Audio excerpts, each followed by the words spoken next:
ഈ സുന്ദരിയെ അമ്മ ആരും വന്നൊന്ന് പ്രപ്പോസ് ചെയ്തില്ലയോന്നോ? അതേ ഉണ്ടായിരുന്നുള്ളൂ. പ്രേമൊക്കെ ഉണ്ടായിരുന്നു, ഇഷ്ടംപോലെ. പ്രേമത്തിനൊന്നും ഒരു കുഴപ്പമുണ്ടായിരുന്നില്ല. ഇത്രയും പേര് പ്രേമിക്കുമ്പോൾ ആരെങ്കിലും പ്രേമിക്കാതെ വെച്ചു.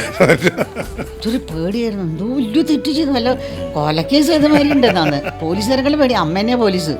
ഞങ്ങള് ആൺകുട്ടികളോട് സംസാരിച്ചിട്ട് വീട്ടിൽ നിന്ന് അടി കിട്ടിയതാ ഞങ്ങൾക്ക്. സംസാരിച്ചതിന് അവ കാണാനൊരു സുമുഖനായിരുന്നു വരാത്തതിന്. ഏട്ടനത് കൊണ്ട് പോയി പറഞ്ഞു, അയ്യോ വൈകുന്നേരം ആകുമ്പോൾ നല്ല ചൂരപ്പഴ ഞങ്ങൾക്ക്. എന്തിനാ ആൺകുട്ടികളോട് സംസാരിച്ചു? കോളേജ് ഒരു രസകരമായ കാര്യമാണ്. ഡ്രൈവർ കാറിലെ വിടുള്ളൂ. അപ്പോൾ അവിടെ പോയി ഇറങ്ങുമ്പോൾ ഇവിടെ ഓർമ്മ വരുന്ന ഓരോരോ വലിയ വലിയ പില്ലറിൻ്റെ പില്ലൊക്കെ ആമ്പിള്ളേർ ഇങ്ങനെ കൂട്ടുപിടിക്ക് ഉണ്ടാവും. ഫുൾ സിനിമ സ്റ്റൈലായിരുന്നു. അപ്പോൾ എനിക്ക് ഞാനൊരു തമിഴ് ആക്ട്രസോ ഒക്കെ ആയിട്ടാണ് നടന്നത്. നമ്മുടെ ഭാവത്തിൽ നമ്മൾ ആക്ട്രസ് ആണ്. അതെ, ഞാൻ വലിയ ആളായിട്ടാണ് നടക്കുക. ഞാൻ പണ്ട് എൻ്റെ പേര് ഞാൻ വലിയ ആളാണ്.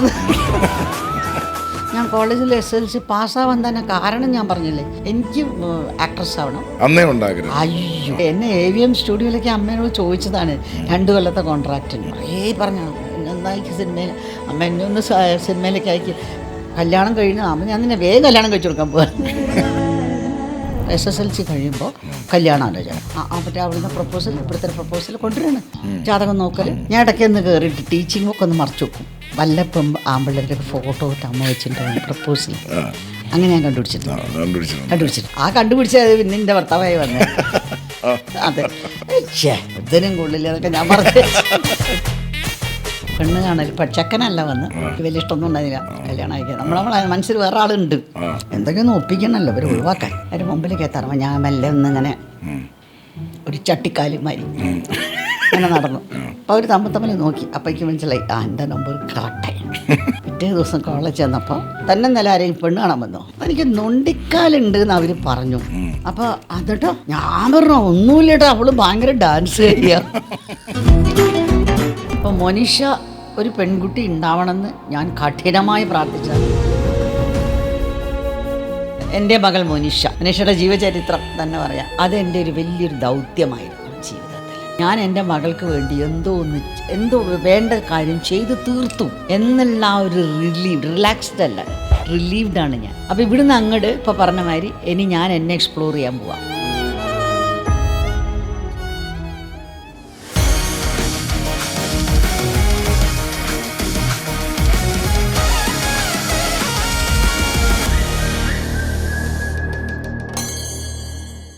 Some conversations are not meant to be loud.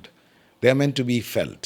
Today I sit with a woman who carries grace in her art as well as in her heart and strength in her silence. A dancer, an actor, a mother, a survivor. Her journey is not just about success. It is about rising even after life takes away something irreplaceable. This is not just a podcast. This is a story of love and legacy. Today I have one of the most beautiful artist, a writer, Sridevi Unni, the mother of Monisha. We call her the mother of Mona Lisa. കേരളത്തിൻ്റെ മോനാലിസയുടെ അമ്മയോട് കൂടിയാണ് ഇരിക്കുന്നത്. Welcome to shine with Nalan. Thank you. എന്തൊക്കെയുണ്ട് അമ്മ വിശേഷം? എന്തൊക്കെയുണ്ട് വിശേഷം എന്ന് വെച്ചാൽ എപ്പോഴും വിശേഷം ആണല്ലേ. അതാണ് ഞാൻ. അമ്മയുടെ സ്ഥലം, നാട്? ഞാൻ ജനിച്ച് വളർന്നത് കോഴിക്കോടാണ്. അപ്പോൾ നമുക്ക് ശ്രീദേവി ഉണ്ണിയുടെ ഒരു ജേണി ആണല്ലോ കുട്ടിക്കാലം തൊട്ട്. ഏത് സ്കൂളിലാണ് പഠിച്ചതൊക്കെ? ഞാൻ പഠിച്ചു കഴിഞ്ഞാൽ എൻ്റെ അച്ഛന് 2-3 സ്കൂളുണ്ടായിരുന്നു. ആഹാ, അപ്പോൾ എല്ലാ സ്കൂളിലും പഠിച്ചു? അല്ല, അത് LP UP അങ്ങനത്തെ സ്കൂളുകളാണ്. അന്നത്തെ കാലത്ത് അതാണല്ലോ. ആദ്യം പഠിച്ചത് ഞങ്ങളുടെ അച്ഛൻ്റെ സ്കൂൾ തന്നെ, NM UP school, Narayana Menon upper primary school. ഞങ്ങളുടെ വീട് ഒരു ഏകദേശം 2 ഏക്കർ അല്ലാണ് ഞങ്ങളുടെ വീട്. അപ്പോൾ ആ വീടിന് മുമ്പിലൊരു കുളം, അങ്ങനത്തെ കാര്യങ്ങളൊക്കെ, അങ്ങനത്തെ ഒരു ചുറ്റുപാട്. കോഴിക്കോട്ട് അങ്ങാടി എന്ന് പറയുമ്പോണ്ട്. കോഴിക്കോട്ട് നഗരത്തിൽ ഉണ്ടായിരുന്ന ഒരു ഫാമിലിയാണ് എൻ്റെ. ഇപ്പോഴും അത് കോഴിക്കോട്ട് പന്നിയങ്കരയില. വീടിൻ്റെ പേര് ശ്രീസദൻ. അതായത് ആദ്യം തന്നെ പറയാച്ചാൽ എൻ്റെ അമ്മ വളരെ വലിയൊരു സാമൂഹ്യ പ്രവർത്തകൻ മാത്രമായിരുന്നില്ല, ഫ്രീഡം ഫൈറ്റേഴ്സിൻ്റെ കാലമാണ്. അപ്പോൾ വളരെയധികം പോയറ്റിക്കായിരുന്നു, നന്നായിട്ട് നിമിഷ കവിയായിരുന്നു. അപ്പോൾ അമ്മയുടെ മക്കൾക്കെല്ലാം, ഞങ്ങൾ 7 മക്കളാണ്. എനിക്ക് 2 ജ്യേഷ്ഠൻ, 2 അനിയൻ, 1 ചേച്ചി, 1 അനിയത്തി. അപ്പം ഞാൻ ആ നടുവ് കിടക്കണ സാധനം. അപ്പം ഞങ്ങളുടെയൊക്കെ പേരിന് തുടക്കം ശ്രീ എന്നാണ്. അങ്ങനെ ശ്രീകുമാർ, ശ്രീനാരായൺ, ശ്രീകുമാരി, ശ്രീദേവി ഇങ്ങനെ പോണത്. ശ്രീവത്സൻ, ശ്രീബാല, ശ്രീദേവൻ, ഇങ്ങനെയാണ് പേരുകൾ പോണത്. അപ്പോൾ ശ്രീ സദൻ എന്നായിരുന്നു വീട്ടിൻ്റെ പേര്.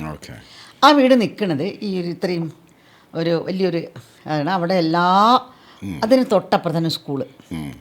അതായത് അമ്മ ഹെഡ് മിസ്ട്രസ്സാണ്. അമ്മയാണ് ആ വീട് സ്കൂൾ നോക്കണം. അച്ഛൻ ഇൻകം ടാക്സ് പ്രാക്ടീഷണറായിരുന്നു. അപ്പോൾ ഇവിടുന്ന് വീടിൻ്റെ സൈഡിൽ നിന്ന് ഇങ്ങോട്ട് ഇറങ്ങിയാൽ ഒരു കിണർ, ആ കിണറിൻ്റെ വീട്ടിൽ തന്നെ, അതായത് അടുക്കള കിണർ, അതിൻ്റെ അപ്പുറത്തേക്ക് പോയ സ്കൂള് ബിൽഡിംഗ്. അപ്പോൾ ആ സ്കൂളിൽ പോകാൻ വേണ്ടിയിട്ട്, ആ സ്കൂളിലാണ് ഞങ്ങളൊക്കെ ആദ്യം വിടുക. കാരണം വീട്ടിൽ നിന്ന് അങ്ങോട്ട് ഇറക്കി വിട്ടാൽ മതി. മനസ്സിലായി. അപ്പോൾ അവിടെ പഠിച്ച്. പക്ഷെ ആ പഠിക്കുന്ന ആ വീട്ടിൽ അവിടെ തന്നെ പഠിക്കുന്ന നല്ല കുറച്ച് ഓർമ്മകൾ എനിക്ക് പറയാനുണ്ട്. അമ്മ ഹെഡ് ടീച്ചർ. അപ്പം ഞങ്ങളൊക്കെ ചൊവ്വ വെള്ളി ദിവസങ്ങളിൽ ഞങ്ങൾ 2-3 പെൺകുട്ടികളാണ്. അപ്പോൾ ഞാനും എൻ്റെ അടുത്ത് 1 വയസ്സ് മേലെ ആണ്, ശ്രീകുമാരി പേര്.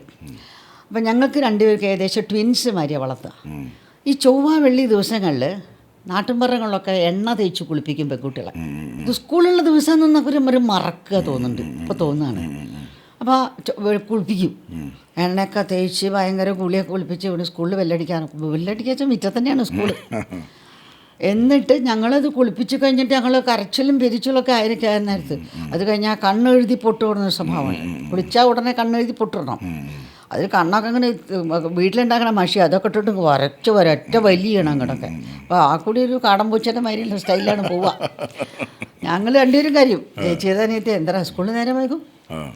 സ്കൂളിൽ അവിടേക്ക് നേരം വൈകും. അസംബ്ലിയൊക്കെ ആകുമ്പില്ലേ അമ്മ അവിടുത്തെ ഹെഡ്മിസ്ട്രസ്. അമ്മ ഞങ്ങളെ കുളിപ്പിച്ച് കുറേ മുടി ഉണ്ടാവും. ഈ മുടിക്ക് വേണ്ടിയിട്ടാണ് ഈ ചെയ്യണം മുഴുവൻ ഭ്രാന്ത്.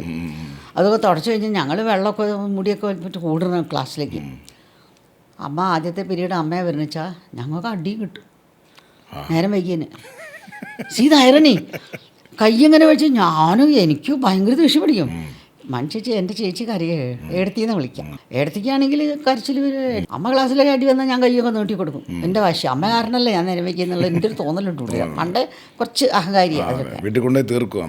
ഞാൻ പിന്നെ അമ്മ പറഞ്ഞാൽ കേൾക്കൂല. അങ്ങനെ മുഖമൊക്കെ വീർപ്പിച്ച് നിൽക്കും. അമ്മയ്ക്കറിയാം. പിന്നെ അമ്മ അങ്ങനെ എന്നോട് കുറച്ച് ഡിപ്ലോമാറ്റൊക്കെ ആയിട്ട് നിൽക്കും. അവനെ നിർത്തിയില്ലല്ലോ. അതൊക്കെയാണ്. പിന്നെ അമ്മയുടെ ചെറിയമ്മയുണ്ട് മുത്തശ്ശി, അതായത് ചെറു മുത്തശ്ശിയാണ് ഭക്ഷണം ഞങ്ങളുടെ കുക്കിങ്ങിൻ്റെ കംപ്ലീറ്റ്. അപ്പോൾ അങ്ങനെയാണ് സ്കൂൾ പഠിത്തം. പക്ഷേ ഞാൻ ചോദിക്കുന്നത് അന്നൊക്കെ ഈ അച്ഛൻ്റെ മക്കളാണല്ലോ ഈ പെൺമക്കൾ. ഈ അച്ഛൻ്റെ അടുത്ത് നിന്ന് പരാതി പറയത്തി. എനിക്ക് അച്ഛൻ്റെ അടുത്ത് ഫുൾ സ്വാതന്ത്ര്യമായിരുന്നു. അച്ഛൻ എന്തെങ്കിലും ഇവരാരും പറഞ്ഞു കേൾക്കാത്ത ഞാൻ പറഞ്ഞ അച്ഛൻ കേൾക്കും. അപ്പോൾ അച്ഛൻ്റെ അടുത്ത് പറഞ്ഞൂടെ അമ്മയുടെ അടുത്ത് പറയാനായിട്ട്? അച്ഛനോട് പോയി കംപ്ലൈൻറ്റ് പറയാം. അച്ഛൻ അതെങ്ങനെയാണോ വൈകുന്നേരമായ ഒരു സഭയുണ്ട് വീട്ടിൽ. അച്ഛൻ ജോലി കഴിഞ്ഞ് അച്ഛനും വന്നിരിക്കും. എല്ലാവർക്കും ഉച്ചയ്ക്ക് ഒരു പിന്നെ ഇവിടെ ഒരു ഡിന്നർ ഒരു 7-7:30-8 മണിക്കാകുമ്പോഴേക്കും ഞങ്ങൾ ഭക്ഷണമൊക്കെ കഴിയുമല്ലോ. പിന്നെ എല്ലാവർക്കും ഓരോ ഗ്ലാസ് പാല് കുടിക്കാനുണ്ടാവും. രാത്രി പാല് കുടിക്കണം. അതിൽ എഡക്സലിൻ എന്ന് പറഞ്ഞിട്ടുള്ള ഒരു AND അന്നത്തെ കാലത്ത് അത് ഉറ്റിക്കണം. അതിൻ്റെ ഡ്യൂട്ടി ഞാനാണ് നേഴ്സ് വീട്ടിൽ നിന്ന്. എനിക്കിതൊക്കെ വലിയ ഇഷ്ടമാണ്. ആതുര സേവനം എന്ന് പറഞ്ഞ്. അപ്പോൾ അവർ ഞങ്ങളാരും ചൂക്കടേരായിട്ടൊന്നുമല്ല. നല്ല എല്ലാവർക്കും ഒരു സ്റ്റീൽ ഗ്ലാസ്സിലൊക്കെ വെച്ച് അതിൽ പാലും വെള്ളം, അതായത് വെറും കട്ടിപ്പാലാർക്കും തരില്ല. അത് ദഹിക്കില്ല. വീട്ടിൽ നിന്നുള്ള പശുവിൻ്റെ തന്നെയാണ്. അപ്പോൾ AD ആണെന്ന് പിന്നീടാണ് എനിക്ക് മനസ്സിലാവുന്നത്. ഈ എഡക്സലിൻ ഞാൻ പഠിച്ചു വെച്ചിരിക്കുന്ന പണ്ട്. അപ്പോൾ അതിങ്ങനെ ഒരു ട്യൂബ് ഒരു ചെറിയ ഇതിലുണ്ടാവും. അതൊരു ഇങ്ങനെ ഫില്ലറിൽ ഒട്ടിക്കണം. 2 തുള്ളി ഒരു ഗ്ലാസ്സിൽ. ഇതിനൊക്കെ എനിക്ക് വലിയ ക്ഷമയാണ്. എനിക്ക് പണ്ടേ ഇഷ്ടമാണ് എല്ലാം ഉണ്ടാക്കുക, പാചകം ചെയ്യുക, അതൊക്കെ എല്ലാവർക്കും സെർവ് ചെയ്യുക. അപ്പോൾ സ്റ്റൈലിഷായിട്ട് ചെയ്യണമെന്ന് മാത്രമേ ഉള്ളൂ. അതൊക്കെ വെച്ച് കഴിഞ്ഞാൽ അവർക്ക് കൊടുക്കുന്നതും അവർ കുടിക്കുന്നതും ഒക്കെ നോക്കും. പിന്നെ ഒരു റൂൾ അമ്മയ്ക്ക് അവിടെ എന്താണെന്ന് വെച്ചാൽ ആരാണ് പാല് കുടിച്ചത് അവർ ഗ്ലാസ് കഴുകി വെക്കണം. അത് നിർബന്ധമാണ്. അവനാൻ കുടിച്ചു കഴിഞ്ഞാൽ ഗ്ലാസ് കഴുകി വെക്കണം. അപ്പോൾ അമ്മയുടെ കട്ടിലിൻ്റെ തലക്കിലൊരു ടേബിള്, അതിലിതൊക്കെ പാലുകളൊക്കെ നിരത്തി വെച്ചിട്ടുണ്ടാവും. അപ്പോൾ അച്ഛനമ്മയും കിടക്കാൻ വരുമ്പോഴേക്കും ഈ പാലൊക്കെ കുടിക്കാൻ എല്ലാവരും വരണം. അപ്പം അമ്മ അവർക്ക് ശ്രദ്ധിക്കാമല്ലോ, അവരാരും കുടിക്കും, മടിയന്മാർ കുടിക്കില്ലേ. മനസ്സിലായി. അപ്പോൾ അതൊക്കെ കുടിച്ചിട്ട് അങ്ങനെ ചെയ്യണം. അപ്പോൾ ഞാനതെല്ലാവരും കുടിപ്പിക്കാനൊക്കെ വെച്ച് അവരെ ഗ്ലാസ്സൊക്കെ കഴുകി വയ്ക്കണം നോക്കി. പിന്നെ ചിലപ്പോൾ ചേച്ചി പറഞ്ഞേ എനിക്ക് ഗ്ലാസ് ഒന്ന് കഴുകാൻ വയ്യാന്നൊക്കെ പറയും. അപ്പോൾ അവന് കഴുകണ്ട, ഞാൻ കുടിക്കും, അതുകൂടി ഞാൻ കുടിക്കും.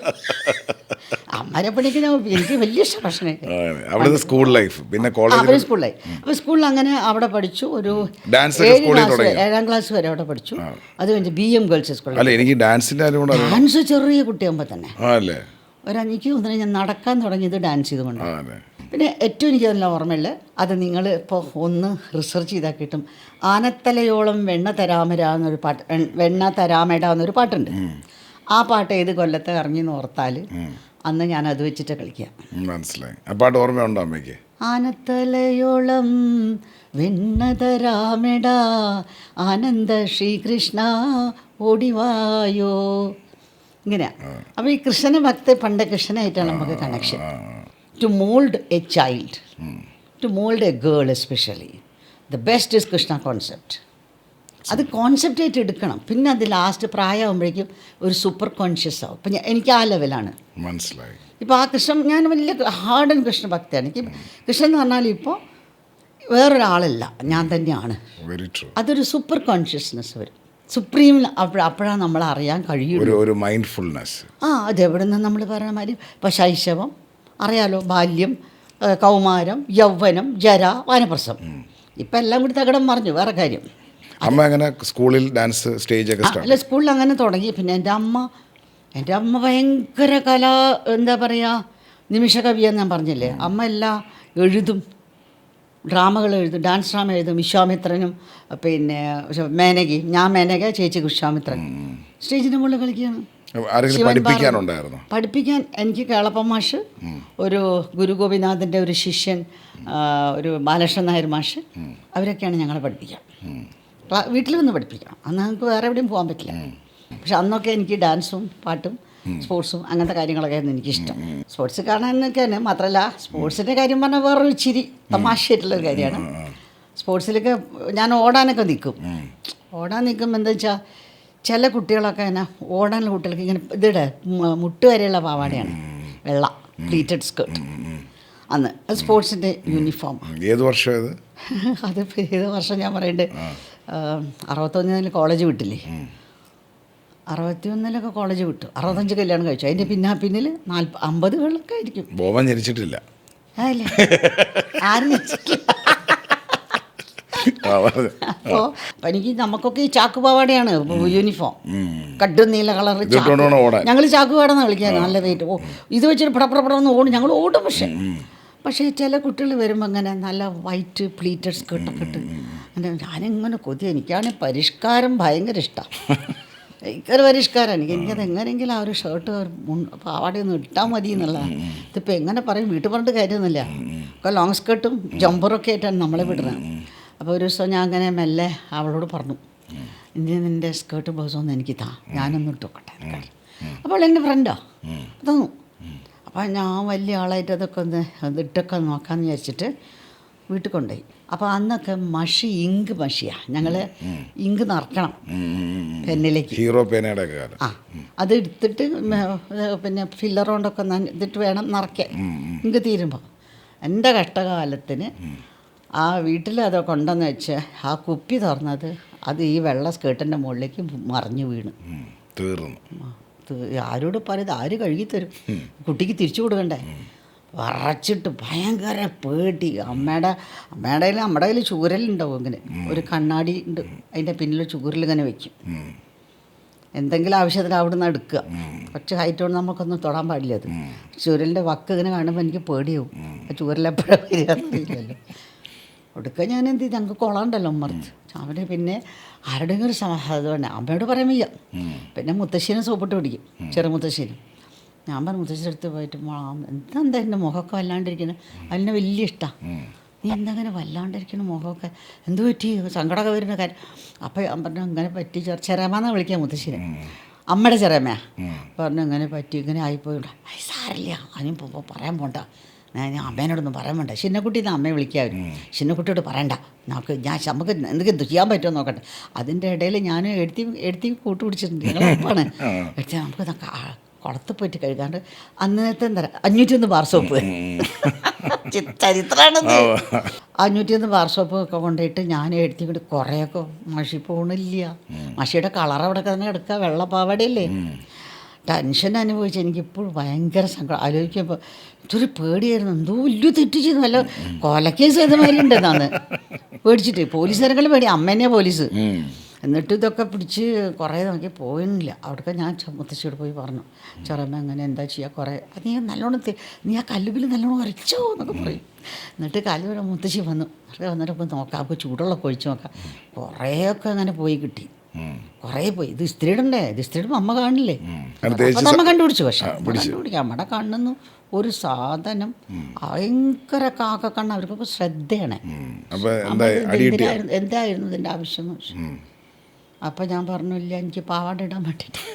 അപ്പം നിനക്ക് നീ ഇപ്പം ചെറിയ പാവാട ഇട്ടിട്ട് നടക്കണം.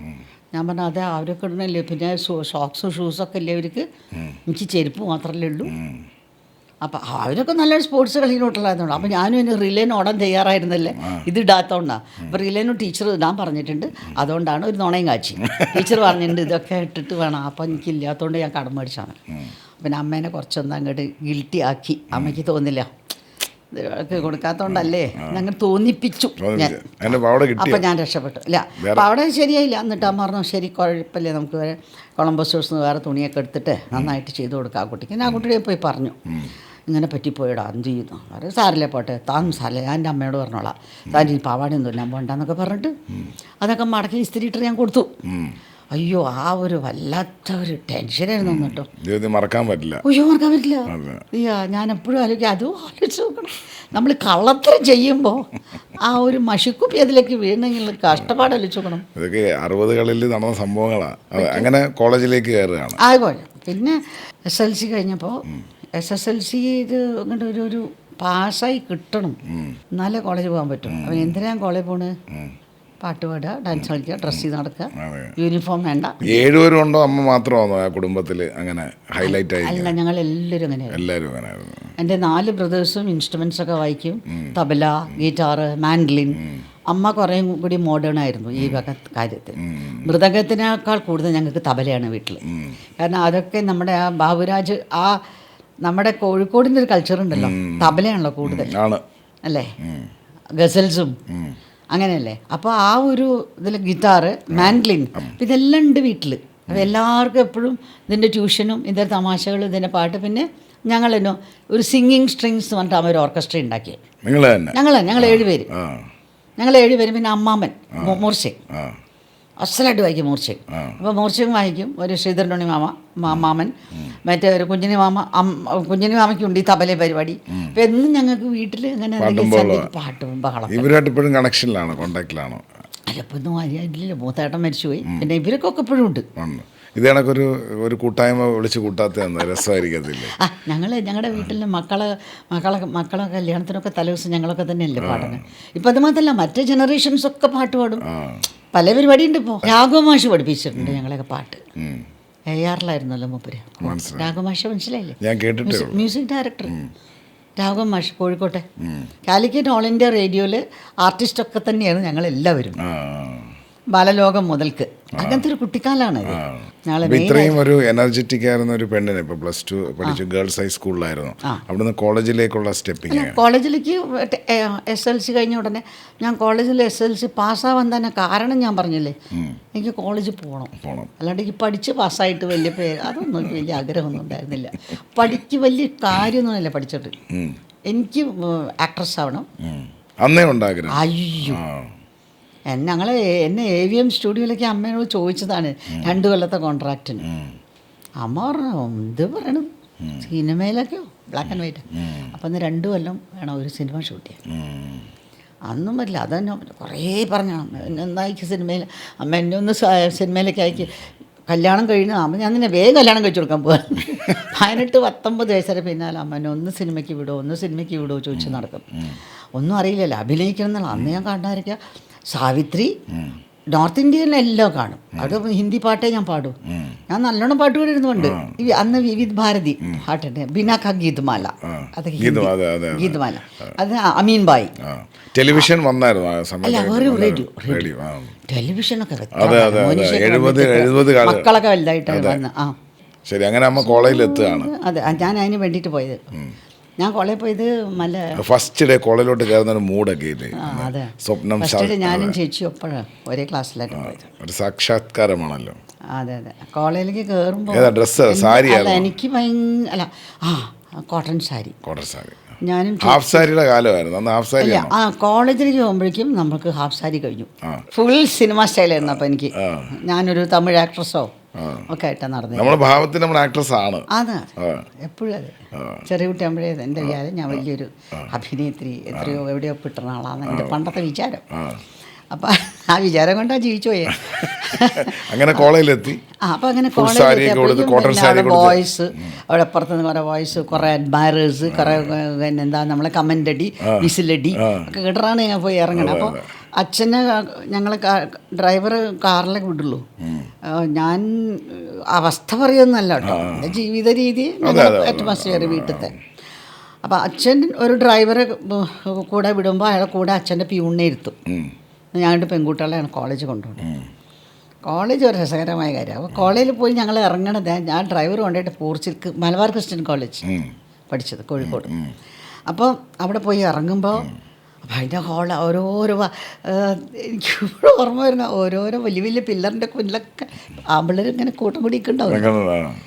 പതുക്കുന്നല്ല, എല്ലാം നമ്മളടിച്ച് ഓരോന്നല്ല നേരിട്ട് ഞാൻ ഇതൊക്കെ വർത്താനൊക്കെ പറഞ്ഞ് നോക്കി ഇങ്ങനെ ഇരിക്കാം. അപ്പം ആദ്യമൊക്കെ വലിയ പേടിയാവും. ആദ്യമൊക്കെ ചേച്ചിക്ക് ഭയങ്കര പേടിയാണ്. എനിക്ക് പേടിയൊന്നുമില്ല, ഞാൻ അങ്ങനെ വലിയ ആളായിട്ടാണ് നടക്കുക. ഞാൻ പണ്ടേ എൻ്റെ പേര് ഞാൻ വലിയ ആളാണെന്ന് നടക്കുക. അപ്പം എന്താ ഈ സാരിയൊക്കെ കൊടുത്തിട്ടാണ് അമ്മ രണ്ടുപേരും സാരി ഇട്ടും മുടിയൊക്കെ മടഞ്ഞൊക്കെ കിട്ടി. രണ്ടത്ര മുടി ഉണ്ടാവും. അപ്പോൾ ഇതിങ്ങനെ മടക്കി കിട്ടും. ഒരു കോളേജിലൊക്കെ ഇറങ്ങുമ്പോൾ അന്നത്തെ ഞങ്ങളുടെ കാറിന് സ്റ്റാർട്ടർ ഉണ്ടാവും. ചിലപ്പോൾ കാറ് ഞങ്ങളെ മാനം കെടുത്തി കളയും. സ്റ്റാർട്ടില്ല തിരിച്ചു പോകുമ്പോൾ 5-4:30 മണിക്കൊക്കെ. അപ്പോൾ ഡ്രൈവർ അവിടെ നിന്ന് ഇറങ്ങിയിട്ട് ഈ സ്റ്റാർട്ടർ ഇട്ടിട്ട് ഇങ്ങനെ അടിക്കും. അന്നത്തെ കാറ് കണ്ടിട്ടില്ല. അങ്ങനത്തെ കാറിൽ മുമ്പിൽ ഇങ്ങനെ ഒരു ഹോളുണ്ട്. അപ്പം ഇങ്ങനെ എൽ ഷേപ്പിലാണ് അതിൻ്റെ ഒരു വലിയ റോഡ്. അതിട്ടിട്ട് ഇങ്ങനെ തിരിക്കണം. അങ്ങനെ സ്റ്റാർട്ടാവും. പിന്നെ അത് പോരെങ്കിൽ അവർ കൈപ്രയോഗം ഉന്തും. അപ്പം ഇവർ കാറ് വരുമ്പോൾ റെഡിയാക്കണം. ഞങ്ങൾ ആരൊക്കെ തള്ളണ്ട ചോദിച്ചിട്ട് നിൽക്കും പിള്ളേർ. അയ്യോ ഭയങ്കര രസമായിരുന്നു അവിടെ. അപ്പം ഞാൻ വരുന്ന കാറ് ഞങ്ങൾ വരുന്ന കാണും. പിന്നെ ഞാനൊരു ആളാണല്ലോ എന്നൊരു തോന്നലുണ്ടല്ലോ. കോളേജിൽ പോകാൻ സമ്മതിച്ചിട്ടില്ല.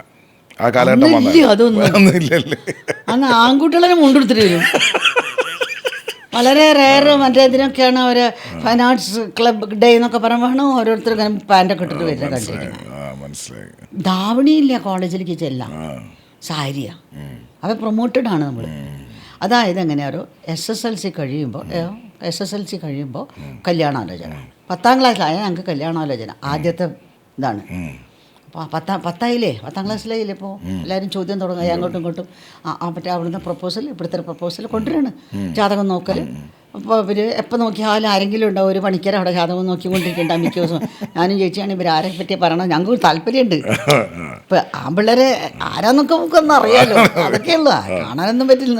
എന്നാലും എന്നൊക്കെ ശ്രദ്ധിക്കും. എന്താണ്ട് വല്ല പേരും പറയണ്ടോ, ആൺകുട്ടി. അതെ, പെൺകുട്ടി. ഇതൊക്കെ ഭയങ്കര ഇപ്പം ആലോചിക്കും നമുക്ക് രസകരമായി തോന്നട്ടോ. അപ്പം അങ്ങനെ ഒന്നും അറിയില്ല. സസ്പെൻസാണ്, കംപ്ലീറ്റ് സസ്പെൻസാണ്. ഇതൊക്കെ ഇവരുടെ കയ്യിലാണ്, അച്ഛൻ്റെയും അമ്മയുടെയും അമ്മമാരുടെ കയ്യിലാണ് ഈ സംഭവം, ഈ ഡീറ്റെയിൽസൊക്കെ. അപ്പോൾ നമ്മുടെ ടീച്ചിങ് ബുക്ക് പിന്നെ ഒരു സ്ഥലത്ത് വയ്ക്കും. ഞാൻ ഇടയ്ക്കൊന്ന് കയറിയിട്ട് ടീച്ചിങ് ബുക്ക് ഒന്ന് മറച്ചു വെക്കും. വല്ലപ്പം ആമ്പിള്ളേരുടെ ഫോട്ടോ ഇട്ട് അമ്മ വെച്ചിട്ടുണ്ടാവും പ്രപ്പോസൽ. അങ്ങനെ ഞാൻ കണ്ടുപിടിച്ചിട്ടുണ്ട്. ആ കണ്ടുപിടിച്ചത് പിന്നെ എൻ്റെ ഭർത്താവായി വന്നേ. അതെ, അത് ഞാൻ ആരാ ഞാനൊരു ഒത്തിനും കൊള്ളില്ല എന്നൊക്കെ ഞാൻ പറഞ്ഞു. ഇട്ടങ്ങനെ ഞാൻ ചേച്ചി എടുത്തു വെച്ചത് കണ്ട നാരായണൻ പേരേ നാരായണൻ, പഴയ പേരല്ലേ ഇതൊക്കെ. ഞാൻ അന്ന് വിചാരിക്കണ അപ്പോൾ നാരായണനുണ്ടി. ഇങ്ങനെ ഉണ്ണിയുടെ ഫോട്ടോ ഞാൻ അങ്ങനെ കണ്ടിട്ടുണ്ട്. പിന്നെ 2-3 കൊല്ലം കഴിഞ്ഞിട്ട് പിന്നീടും ആ കല്യാണം വീണ്ടും വന്നുകൊണ്ടാണ് കല്യാണം നടന്നത്. അപ്പോൾ അതിനകത്തൊക്കെ അമ്മ അറിഞ്ഞിട്ടില്ല. അതൊക്കെ അറിയാതെ ഇതിൻ്റെ എല്ലാ കുസൃതി പണി ഒപ്പിക്കുന്ന ആൾ ഞാനാണ്. ചേച്ചി പോവാം. കോളേജ് പഠിച്ചുകൊണ്ടിരിക്കുമ്പോഴാണോ കല്യാണം? കോളേജിൽ എൻ്റെ BA എക്സാം ഇന്ന് കഴിഞ്ഞാൽ മറ്റന്നാൾ കല്യാണം. അങ്ങനെയായിരുന്നു. പക്ഷേ SSLCക്ക് ആകുമ്പോഴേ കല്യാണമൊക്കെ വന്നു. പക്ഷേ ജാതകം ഒത്തില്ല. ചൊവ്വാദോഷക്കാരിയാണ് ഞാൻ.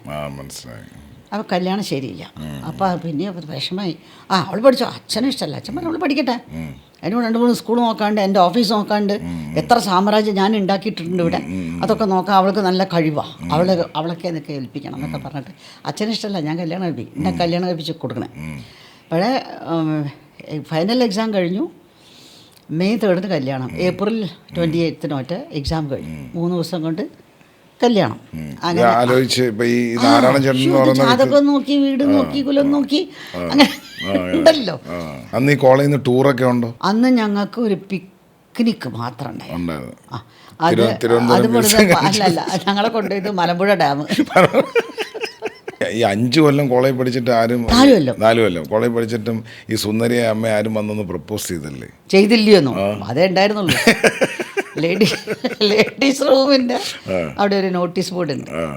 അതിങ്ങനെ റിബൺ ഇങ്ങനെ ക്രോസായിട്ട് ഇങ്ങനെ തുന്നി വെക്കും. ആ റിബണിൻ്റെ ഇടയിൽ ആ ലെറ്റേഴ്സ് ഇങ്ങനെ വെക്കും. നമുക്കുള്ള ലെറ്റേഴ്സ് എനിക്ക് ലേഡീസ് റൂമിൽ ചെന്ന് ഉച്ചയാവുമ്പോൾ ഫ്രണ്ട്സ് അറിയാം, ശ്രീദേവി കുറവല്ലോ കത്തുകൾ വന്നിരിക്കുന്നുണ്ട്. ഞാനതൊക്കെ കളക്ട് ചെയ്യും. കളക്ട് ചെയ്ത് അമ്മയുടെ കൊണ്ട് കൊടുക്കും വൈകുന്നേരം. നമുക്കിതൊന്നും തുറക്കാൻ പേടിയാണ്.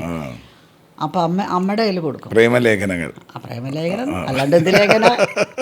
പ്രേമലേഖനങ്ങളുടെ അടിപൊളിയാണ് അവിടെ. ഇതെല്ലാം കളക്ട് ചെയ്തിട്ടുണ്ടെങ്കിൽ അമ്മയ്ക്ക് ഇതൊരു പുസ്തകം ഇറക്കി കൊടുക്കും. നമ്മുടെ അന്നത്തെ കാലത്തോ പേടിച്ചിട്ടാണ് നടക്കുക. അച്ഛൻ്റെ അമ്മേനെ ഞങ്ങൾ ആൺകുട്ടികളോട് സംസാരിച്ചിട്ട് വീട്ടിൽ നിന്ന് അടി കിട്ടിയതാ ഞങ്ങൾക്ക്. സംസാരിച്ചതന്നെ ആൺകുട്ടികളോട് അത് ഇലക്ഷൻ വന്നു. ഈ 4 കൊല്ലം ആൺകുട്ടിയോട് സംസാരിച്ചിട്ടില്ല. ഞങ്ങൾ സംസാരിക്കുകയൊക്കെ ചെയ്യും. പക്ഷേ അത് ഏട്ടൻ ഒരിക്കൽ കണ്ടു, വലിയ ഏട്ടൻ. മൂപ്പര് കാറ് ഡ്രൈവ് ചെയ്ത് വരാൻ ഞങ്ങളെ കൊണ്ടുപോയി. ഞങ്ങൾക്ക് ഇത് പ്രൊട്ടക്റ്റഡ് അല്ലേ, കൊണ്ടുവന്ന് ഇറക്കാനാൾ, തിരിച്ച് കൊണ്ടുപോകാനാൾ, അങ്ങനെയൊക്കെയാണല്ലോ. അപ്പോൾ ഏട്ടൻ ഒരിക്കൽ കണ്ടു. ഞങ്ങളിങ്ങനെ കുട്ടികളായിട്ട് രണ്ട് അവർ ക്യാൻവാസ് ചെയ്യാൻ വന്നതാണ്. ഞങ്ങളുടെ കട്ടകാലത്തിൽ ക്ലാസ് കഴിഞ്ഞിട്ട് ഏട്ടൻ ഇങ്ങനെ ഡ്രൈവ് ചെയ്ത് ഇങ്ങനെ വരുമ്പോൾ കാണുന്ന ഇവിടെ ലേഡീസ് റൂമിൻ്റെ മുമ്പിൽ അയാൾ പിന്നെ IAS ഓഫീസർ അയാൾ മരിക്കുകയും ചെയ്തു. ആ പയ്യൻ വന്ന് ഞങ്ങളോട് പറയാം, വോട്ട് എനിക്ക് തരണം എന്നൊക്കെ പറയാണ്. അവൻ കാണാനൊരു സുമുഖനുമായിരുന്നു പോരാത്തതിന്. ഏട്ടനത് കണ്ടു, പോയി പറഞ്ഞു. അയ്യോ, വൈകുന്നേരം ആകുമ്പോൾ നല്ല ചൂരപ്പഴ ഞങ്ങൾക്ക്. എന്തിനാ ആൺകുട്ടികളോട് സംസാരിച്ചു?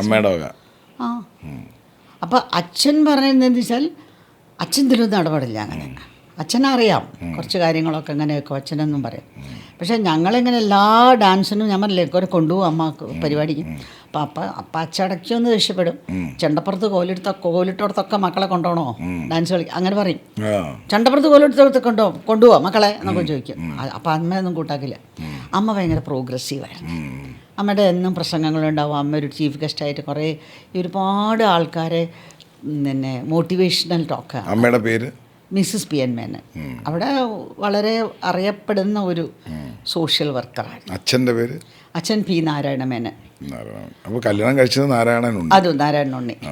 അത് എല്ലാവരും പറയില്ല. ഞാൻ ഇന്ന് ഉണ്ണിയേട്ടനെ കളിയാക്കും, മരിക്കാറാകുമ്പോൾ നാരായണ എന്ന് വിളിച്ചാലും സ്വർഗത്ത് പോകുന്ന കേട്ടിരിക്കണത്. അപ്പോൾ അങ്ങനെയാണ് college life. I was very happy. I was always happy. ഞാനിപ്പോഴും ഹാപ്പിയാണ്. അത്രേ ഉള്ളൂ. ഞാനൊരു I was A happy child. Full confidence ആയിരുന്നു. അപ്പോൾ ഇങ്ങനത്തെ അതുകൊണ്ട് എല്ലാ പരിപാടിയും ഇങ്ങനെ കുസൃതിത്തരം ഇഷ്ടം. എന്നാലും ഈസി അമ്മ സ്റ്റേജിൽ പോകുന്ന സമയത്ത് അമ്മയ്ക്കൊരു കോമ്പറ്റീറ്റർ കാണുമല്ലോ. അമ്മയ്ക്ക് ഇഷ്ടപ്പെടാത്ത ഒരു പെണ്ണോ ഒരുത്തനോ കാണാം അമ്മ പാടുന്നതിൽ. അമ്മ കാരണം അമ്മയ്ക്കൊരു ആക്ട്രസ്സാണ്, അമ്മ ഗെത്താണെന്ന് പറഞ്ഞൊക്കെയല്ലേ നടക്കുന്നത്. ആ സമയത്ത് അന്നത്തെ ഒരു ആറ്റിറ്റ്യൂഡ് അനുസരിച്ച് ഒരു എന്താ പറയുക, ഒരു കുശുമ്പ് തോന്നാനും ഇല്ലെങ്കിൽ അവളെ തോപ്പിക്കണം, നമുക്കൊരു ഗെത്ത് ഫീലിംഗ് ഒക്കെ കാണുമല്ലോ. അങ്ങനെ ആരെങ്കിലും അമ്മയ്ക്കൊരു കോമ്പറ്റീറ്റീവായിട്ട് ഉണ്ടായിരുന്നു? അമ്മയ്ക്ക് അങ്ങനെ ഒരു റൈവലറി ഉണ്ടാവില്ല? അമ്മയെപ്പോലെ തന്നെ ഒരു റൈവലറി ഉണ്ടാവുമല്ലോ മിക്കവാറും കോളേജുകളിൽ. ഞാൻ അതപ്പോൾ ആലോചിക്കണത്, ഞാൻ ഇതുവരെ അങ്ങനെ ഒരാളെ ഇല്ല. അപ്പോൾ ഈ കോമ്പറ്റീഷനൊക്കെ വരുമ്പോൾ അമ്മ ഫസ്റ്റ് സെക്കൻഡ് തേർഡൊക്കെ വാങ്ങിക്കുമല്ലോ? എല്ലാത്തിനും മേടിക്കും. അപ്പോൾ അതിനകത്ത് ഫസ്റ്റ് വാങ്ങിക്കുന്ന ഒരുത്തന്നെ ഒരുത്തിയെ കാണുമല്ലോ, അത്യാവശ്യം ജാടയൊക്കെ ഉള്ള. ഞാനായിരുന്നു ഏറ്റവും മോശം ജാട. അല്ലേ?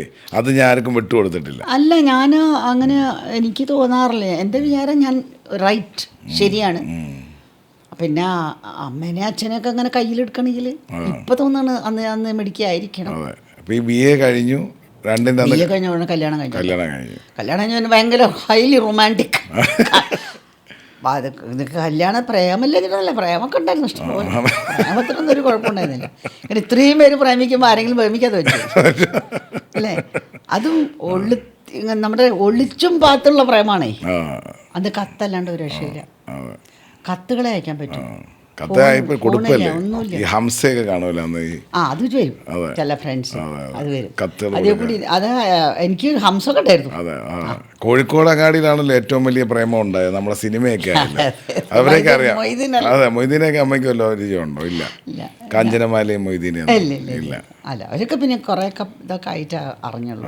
പക്ഷെ നമ്മളെന്താ പറയുക ഒരു ഇത്രയൊക്കെ ഉണ്ടെങ്കിലും നമ്മളൊക്കെ കുറച്ചൊരു ഇങ്ങനെ ഒരു കവചത്തിനുള്ളിലായിരുന്നു ഞങ്ങളൊക്കെ വളർന്നത്. അതെ പ്രേമം ഉണ്ടെങ്കിൽ അത് വെറും പേപ്പറിലായിരുന്നു. പേപ്പറിലോ? അയ്യോ അന്ന് ലാൻഡ് ഫോൺ ഉണ്ട് കഷ്ടി. മിസ് കോൾ അടിച്ചിട്ട് കട്ട് ചെയ്യാറുണ്ടോ?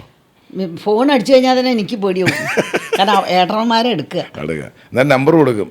ഈ റിസ്ക് എടുത്ത് നമ്പർ കൊടുക്കും. ഞാൻ കൊടുക്കില്ല. അവരൊക്കെ സമ്പാദിക്കും. അവർ സമ്പാദിച്ചോളും. പിള്ളേർ അത് ആമ്പിള്ളേരും എടുക്കരാ. അവരതൊക്കെ എല്ലാം അവർക്ക് കിട്ടും. കൊടുക്കാനൊക്കെ എവിടെ സംസാരിക്കാൻ പറ്റുന്ന നമ്മുടെ ഒരു ഹലോ കേൾക്കാൻ വേണ്ടി വിളിക്കുന്നത്. അതിന് വെച്ചിട്ട് ഞാൻ 1-2 പ്രാവശ്യമൊക്കെ പറ്റിച്ചേട്ടോ. അപ്പുറത്ത് കൂടി ഏട്ടൻ വന്ന് നിൽക്കും ജനലിനപ്പുറത്ത്. ആരോടാ ഞാൻ വർത്താനം പറയണത്? അപ്പോൾ ഞാൻ എന്താ അത് ആരാ എന്നൊക്കെ പറഞ്ഞാൽ അവിടെ വെക്കും ഞാൻ. അമ്മരെന്ന് പറയാൻ ഭയങ്കര കഠിനമായ പ്രേമമായിരുന്നു. പക്ഷേ പ്രേമൊക്കെ ഉണ്ടായിരുന്നു കേട്ടോ. അന്ന് വലിയ പറയാൻ പറ്റില്ല. അപ്പോൾ പക്ഷേ എൻ്റെ അമ്മയ്ക്ക് അങ്ങനെ എനിക്കെപ്പോഴും ഞാൻ സോഫ്റ്റ് കോർണറായിരുന്നു അമ്മയ്ക്ക് ഇങ്ങനെ. അപ്പോൾ അമ്മ എപ്പോഴും പറയാം അമ്മ പക്ഷേ ഭയങ്കര അച്ഛനും അമ്മയൊക്കെ എന്താ എനിക്ക് പണ്ടേ പറഞ്ഞിട്ടുണ്ട്. ഞാൻ ഇവർക്ക് ഇങ്ങനെ കല്യാണം ആലോചിക്കണ തിരക്കല്ലേ. അപ്പോൾ ഈ എട്ട് ചൊവ്വ അതും വെച്ചിട്ട് ഇങ്ങനെ കല്യാണം കൊണ്ട് പൊട്ടിയിട്ട് ആലോചിക്കാണ്. ഇഷ്ടം പോലെ പ്രൊപ്പോസ്. വർക്കഹോളിക് ആയിട്ടുള്ള ഒരമ്മ, ഈ അമ്മയുടെ മകൾക്ക് ഈ അടുക്കളയുമായിട്ട് എന്തെങ്കിലും ബന്ധമുണ്ടായിരുന്നു? അടുക്കളയിൽ ഞാൻ ഭയങ്കര തീറ്റക്കാരിയായിരുന്നേ. അപ്പം അത് കാരണം എന്താ പറയുക, ഞാൻ 5 പ്രാവശ്യം ഊണ് വയ്ക്കും ഒരു ദിവസം ചെറുപ്പത്തിൽ. അതിനനുസരിച്ച് മുത്തശ്ശിയല്ലേ അടുക്കള വരെ. നല്ല തടിയായിരുന്നു. ഒരു 14 വയസ്സ് വരെ തടി ഉണ്ടായില്ല. 14 വയസ്സിൽ ഞാനൊരു തടിയെ കൊണ്ട് വെച്ചു. പിന്നെ അത് നല്ലൊരു വട്ടത്തിലായി. പിന്നെ അത് പോയി. കോളേജിൽ പോകുമ്പോഴേ ഞാൻ ഭയങ്കര സ്ലിമൊക്കെ ഒരു സ്റ്റൈലൊക്കെ. ഡയറ്റ് പിടിച്ചാണോ അതോ തീറ്റ അല്ലല്ല അതൊന്നുമല്ല. ഡയറ്റും അങ്ങനെയൊന്നുമില്ല. ഡയറ്റും ഒന്നുമില്ല. അന്ന് ഡാൻസൊക്കെ ചെയ്യും. പിന്നെ തൊടിയും തോട്ടൊക്കെ കുറേ ഓടി നടക്കും. തീറ്റയല്ല ഞാൻ ഉദ്ദേശിച്ച വല്ല പാചകപ്പണിയൊക്കെ. പാചകം ഇഷ്ടമാണ്. എന്താ വെച്ചാൽ അതും ഞാൻ പറഞ്ഞുതരാം. അന്നത്തെ പാചകത്തിൻ്റെ ഒരു അടിപൊളി പാചക സംഭവം പറയാനൊക്കെ ഉണ്ട്. വെച്ചാൽ ഞങ്ങളുടെ വീട്ടിൽ നമ്മളെ അടുപ്പ് 3 അടുപ്പുണ്ടാവും. 3 അടുത്ത് വിറക്. അതിൻ്റെ മുകളിൽ അട്ടത്ത് കുറേ വിറകുകൾ സൂക്ഷിക്കും. അപ്പോൾ ഇതിൻ്റെ പുക കൊണ്ട് ആ വിറകൊക്കെ ഉണങ്ങും. അപ്പോൾ ഈ 3 ഇതിലും ഞാനൊക്കെ ഇത് വിറക് ചെയ്തിരിക്കണം കേട്ടോ. വിറക് കത്തിച്ചിട്ടുള്ള അടുക്കള. അത് ഡൈനിങ് ടേബിളിൻ്റെ തൊട്ടടുത്ത് തന്നെയാണ് ആ അടുക്കള. അപ്പം ആ പുറത്തൊക്കെയാണ് പോണത്. അതിൻ്റെ പുകയൊന്നും ഒന്നും അകത്തേക്ക് വരില്ല. അന്നത്തെ ആർക്കിടെക്ചർ അങ്ങനെ. അപ്പം എല്ലാം അഴി അത് അങ്ങോട്ട് പൊക്കോളും. അപ്പോൾ അതിനുണ്ടല്ലോ ദിക്കുകളുണ്ട്, അറിയാലോ. അപ്പോൾ അവിടെ എന്താ വെച്ചാൽ ഈയം പൂശിയിട്ടുള്ള വലിയ ചെമ്പുണ്ടാവും. ഈയം ഇന്ന് അങ്ങനത്തെ ഈയം കിട്ടാണ്ടോ? അതന്നെ ഈയം പൂശാൻ വരും അവർ. കറക്റ്റായിട്ട് വരും. അമ്മി കൊത്താനും ഈയം പൂശാനും ആട്ടല് കൊത്താനൊക്കെ ആൾക്കാർ കറക്റ്റ് വരും. മാസം അത് 3 അടുപ്പ് ഒന്നിച്ച് കത്തിക്കും മുത്തശ്ശി. അപ്പോൾ ഒന്നിൽ വലിയ ഈയം പൂശ ചോറ് മറ്റേ വലിയ കലച്ചട്ടി, അപ്പുറത്ത് പരിപ്പ്. കലച്ചട്ടിയും ഈ ഈയം പൂശ ചെമ്പുമാണ് നമ്മളുടെ വലിയ സാധനം. അത് കഴിഞ്ഞാൽ പിന്നെ വാർക്കാൻ പിന്നെ അടപ്പലയാണ്. അതുകൊണ്ടാണ് വാർക്കുക. ഒരു മരത്തിൻ്റെ അടപ്പലക. പിന്നെ മുരിക്കും. അതിങ്ങനെ കൊത്തി വെക്കും. അതിനൊരു തടവും കൊടുക്കും. ആ കഞ്ഞിവെള്ളം കുടിക്കാൻ അടിയുണ്ടോ?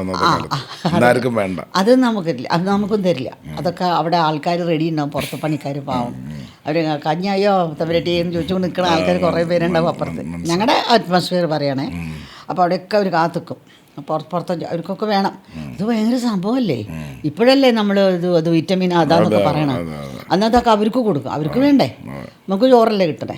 അപ്പോൾ എങ്ങനെയാ വെച്ചാൽ രാവിലത്തെ ചോറ് ഞങ്ങൾക്ക് ബ്രേക്ക്ഫാസ്റ്റിന് അവിടെ ഇഡ്ഡലി ദോശ ഒന്നുമില്ല.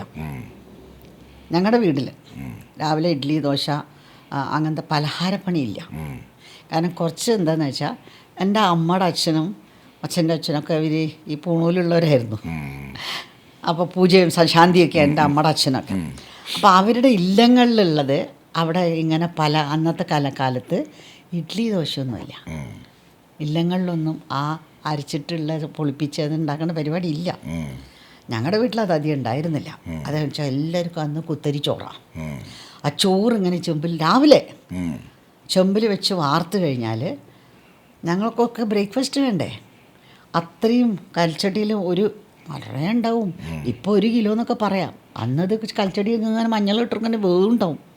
വെന്തിട്ട് ആ കൽച്ചട്ടിത്തെ പരിപ്പ് അങ്ങനെ തന്നെ ഈ ഇതിലേക്ക് ഒഴിക്കും, ചോറിലേക്ക് ചൂടുള്ള ചോറിലേക്ക്. എന്നിട്ട് അത്ര പശു നെയ്യ് ഒഴിക്കും. എത്ര വേണമെന്ന് വെച്ചാൽ അത്ര പശു നെയ്യ് കുറേ ഉപ്പിടും. ഉപ്പിട്ടിട്ട് ആദ്യം ഒന്ന് ഈ മത്തോണ്ട് ഒന്ന് ഇങ്ങനെ ചൂടല്ലേ, അത് കഴിഞ്ഞാൽ മുത്തശ്ശി കൈകൊണ്ട് കുഴക്കണ ഞാൻ തരും. ദിവസവും കാണുന്നത് ചൂട്. കുറച്ച് ചൂട്. അപ്പം നമ്മളിതൊക്കെ ഏതിനൊക്കെ ലഡുവിനൊക്കെ ആകുമ്പോൾ വരില്ലേ, ചൂടുണ്ടാവില്ലേ, മിതമായൊരു ചൂടുണ്ടാവും. പക്ഷെ അവരതൊക്കെ അത് ശീലമല്ലേ. അത് കുഴച്ച് വെച്ചിട്ട് ഓരോ ഉരുളയാക്കും. ഞാൻ എൻ്റെ മക്കൾക്കൊക്കെ കൊടുത്തിരുന്ന അതിൻ്റെ പേര് ഞാൻ ഇംഗ്ലീഷ് പേരായി റൈസ് ബോളായി മാറി. ഞങ്ങൾക്ക് ഓരോ ഉരുളച്ചോറാണ്. ആനയ്ക്കൊക്കെ കൊടുക്കില്ലേ അത് വരി. ആൺകുട്ടികൾക്കൊക്കെ ഉള്ള ചോറിന് ഉരുള കുറച്ച് വലുതായിരിക്കും. ഞങ്ങൾക്കുള്ളതിന് കുറച്ചൊരു പാകത്തിൽ ചെറുതായിരിക്കും. രാവിലത്തെ ബ്രേക്ക്ഫാസ്റ്റാണ്. എല്ലാവർക്കും ഇലച്ചീന്ത ഇല വാഴ തൊടി തന്നെ ഉണ്ടാവുമല്ലോ. വാഴയിൽ നിന്ന് ഇല അങ്ങനെ മുറിക്കണം ഒക്കെ കഴുകി തുടച്ചിട്ടുണ്ടാവും. ഓരോരുത്തർക്കും ഓരോ പലക ഇരിക്കാൻ. ഞാൻ ഡൈനിങ് ടേബിളൊന്നും ഇരിക്കാൻ അവിടെ പാടില്ല. അതൊക്കെ അച്ഛനും അമ്മമാരും അവരൊക്കെ ഇരിക്കും. ഞങ്ങൾ കുട്ടികളൊക്കെ പലക ഇട്ടിട്ട് ഇരിക്കുക. ഓരോരുത്തർക്കും എൻ്റെ ആ പലകയൊക്കെ ഇപ്പോഴും ഉണ്ടെങ്കിൽ എന്നിട്ട് ആ ചോറ് അത് തന്നെ. ഒഴിച്ചുകറിയൊന്നുമില്ല, ഇത് തന്നെ. ചമ്മന്തിയൊന്നും തരില്ല. പപ്പടം ചിലപ്പോൾ പപ്പടം ചുട്ടത് തരും. ഇതിൻ്റെ കൂടെ മെഴുക്ക് വരട്ടി തരും. കായ, ചേന, അങ്ങനത്തെ പയറ് മെഴുക്ക് വരട്ടില്ലേ, വെളിച്ചെണ്ണയിലിട്ട് മെഴുക്ക് വരട്ടി. അതിൽ മുളകൊന്നുമില്ല. ചുവന്ന മുളക് തരില്ല, സ്കിന്ന് കേട് വരും, മുഖക്കൂര് വരും പെൺകുട്ടികളൊക്കെ എന്നിട്ട് തരില്ല ചുവന്ന മുളക്. അപ്പോൾ അങ്ങനെ ഒരു ഉരുള ചോറ് അങ്ങനെ വരിയായിട്ട് ഞങ്ങൾക്കൊക്കെ അങ്ങനെ ഇലയിൽ വെച്ചിട്ട് എനിക്കിപ്പോൾ നല്ല ഓർമ്മയത്. ഞങ്ങളുടെ ഉണ്ണണ മുറിയിൽ നിലത്ത് ഓരോരോ പലക, ആ പലകയുടെ മുമ്പിലൊക്കെ അല്ല സ്കൂളിലേക്ക് വേണ്ട സമയമാണ്. അത് കഴിച്ചിട്ടാണ് നമ്മളീ പോണേ. പിന്നെ ഒരു 11:30 മണിയാകുമ്പോൾ സ്കൂൾ തൊട്ടതുകൊണ്ട് പാലും വെള്ളം കിട്ടും. അപ്പോൾ ഞങ്ങൾ പാൽ കുടിക്കാൻ വേണ്ടിയിട്ട് എല്ലാവരും ഓടി വരും. അപ്പോൾ ഓരോരോ ഗ്ലാസ് പാല് മുത്തശ്ശി റെഡിയാക്കി വെച്ചിട്ടുണ്ടാവും. ഗ്ലാസ്സിൽ ഇങ്ങനെ ഒഴുക്കി വെച്ചാൽ പഞ്ചാര ഇടണം. പഞ്ചാര ഇട്ടിട്ട് കുറച്ചൊന്ന് ഡൈല്യൂട്ടഡ് പാലാണ് വരിക. അപ്പോൾ അത് കുടിച്ചിട്ട് പിന്നെയും പോകും സ്കൂളിലേക്ക് തന്നെ. പിന്നെ ഉച്ചയ്ക്ക് ഉണ്ണാൻ വരും. ഉച്ചയ്ക്ക് ഉണ്ണാൻ വരുമ്പോൾ ചോറ് പിന്നെ ഇതൊക്കെ എന്തെങ്കിലുമൊക്കെ ഉണ്ടാക്കിയൊക്കെ വെച്ചത് കൂട്ടാൻ ഓലൻ ഇഷ്ടമൊക്കെ തരണത്. തൈര് മിക്കവാറും വെജിറ്റേറിയനാണ്. പിന്നെ മീനൊക്കെ വാങ്ങുന്നത് കണ്ട എനിക്കിപ്പോൾ ചിരി വരും. മത്സ്യമൊക്കെ വാങ്ങണത് എന്തോ അവിടെ എന്തോ ഒരു രഹസ്യമായിട്ട് എന്തോ പണിയെടുക്കുന്ന മാതിരിയാണ്. അടുക്കളുടെ പുറത്തു കൂടി മീൻകാർ കൂന്ന് പറഞ്ഞ് വരുമല്ലോ. അപ്പോൾ അടുക്കളുടെ മതിലിൻ്റെ അവിടുത്തെ ഒരു ഇടവഴിയാണ്. അവിടേക്ക് അപ്പോൾ മുത്തശ്ശിയുടെ തലയൊന്നും ഇങ്ങനെ നീളും മതിലിൻ്റെ മുകളിലേക്ക്. താഴത്താണ് ഇത്. ചോദ്യം വായന്ന് കുറച്ച് ശബ്ദം എന്താ പറ മത്തിയെന്ന് പറയും. അതൊക്കെ അറിയാം, അത് ഉറക്കെ പറയാൻ പാടില്ല ഇവിടെ. അപ്പോൾ പറയാം എത്രയാന്ന് ചോദിക്കുമ്പോഴാണ് പറയാം എത്ര ആണക്ക് ഇത്ര അപ്പോൾ ഒന്നും കുഴപ്പം. അപ്പോൾ അവനത് വേഗം ആ തേക്കിൻ്റെ ഇലല്ലേ, തേക്കിൻ്റെ ഇലയിൽ അത് പൊഴിഞ്ഞിട്ട് കടലാസ് പൊഴിഞ്ഞിട്ട് ഇത് കൊടുക്കില്ല, ഇത് പൈസ കൊടുക്കില്ല, ആരും അറിയില്ല. വലിയൊരു സീക്രട്ട്. ഞാൻ നോക്കുമ്പോൾ അതിശയം വരും. ശബ്ദമൊന്നുമില്ല. ചെമ്മീൻ, ആ ചെമ്മീൻ്റെ ഒക്കെ ഒരു ടേസ്റ്റ്. അപ്പോൾ ഇന്ന് ചെമ്മീൻ്റെ ടേസ്റ്റില്ല എനിക്ക്. അത് ചെറിയ ചെമ്മീൻ ഇത്ര ചെറുതായിരിക്കും, പക്ഷെ അസാധ്യ ടേസ്റ്റ് ആയിരിക്കും. അത് പുളിയിട്ടിട്ടൊക്കെ വയ്ക്കാം. അപ്പോൾ അതൊക്കെ ചെമ്മീനൊക്കെ ഞങ്ങൾക്ക് തരും. പക്ഷെ അത് എത്ര വയറിളക്കം പിടിക്കാൻ പാടില്ല എന്ന നിയമം. അത്രയ്ക്ക് ആലോചിച്ച് ഞങ്ങൾക്ക് തരും. ഞങ്ങൾക്ക് എത്ര അപ്പോൾ ഞാനിങ്ങനെ നോക്കിയിട്ട് എന്നെ നോക്കി കയ്യും കലാശമൊക്കെ കാണിക്കും മുത്തശ്ശിനെ. അപ്പം പിന്നെ അവർ അറിയാണ്ടെങ്കിൽ ഞാൻ പപ്പടത്തിൻ്റെ വീട്ടിലൊക്കെ വെച്ചിട്ടൊക്കെ തരും. അങ്ങനെയൊക്കെ കട്ടൊക്കെ തന്നെ ഞാൻ. അപ്പോൾ ഇങ്ങനെ അറിയാം ചേച്ചിക്കൊന്നും പാവം, അവരൊന്നും നോട്ട് ബോധേഡ്.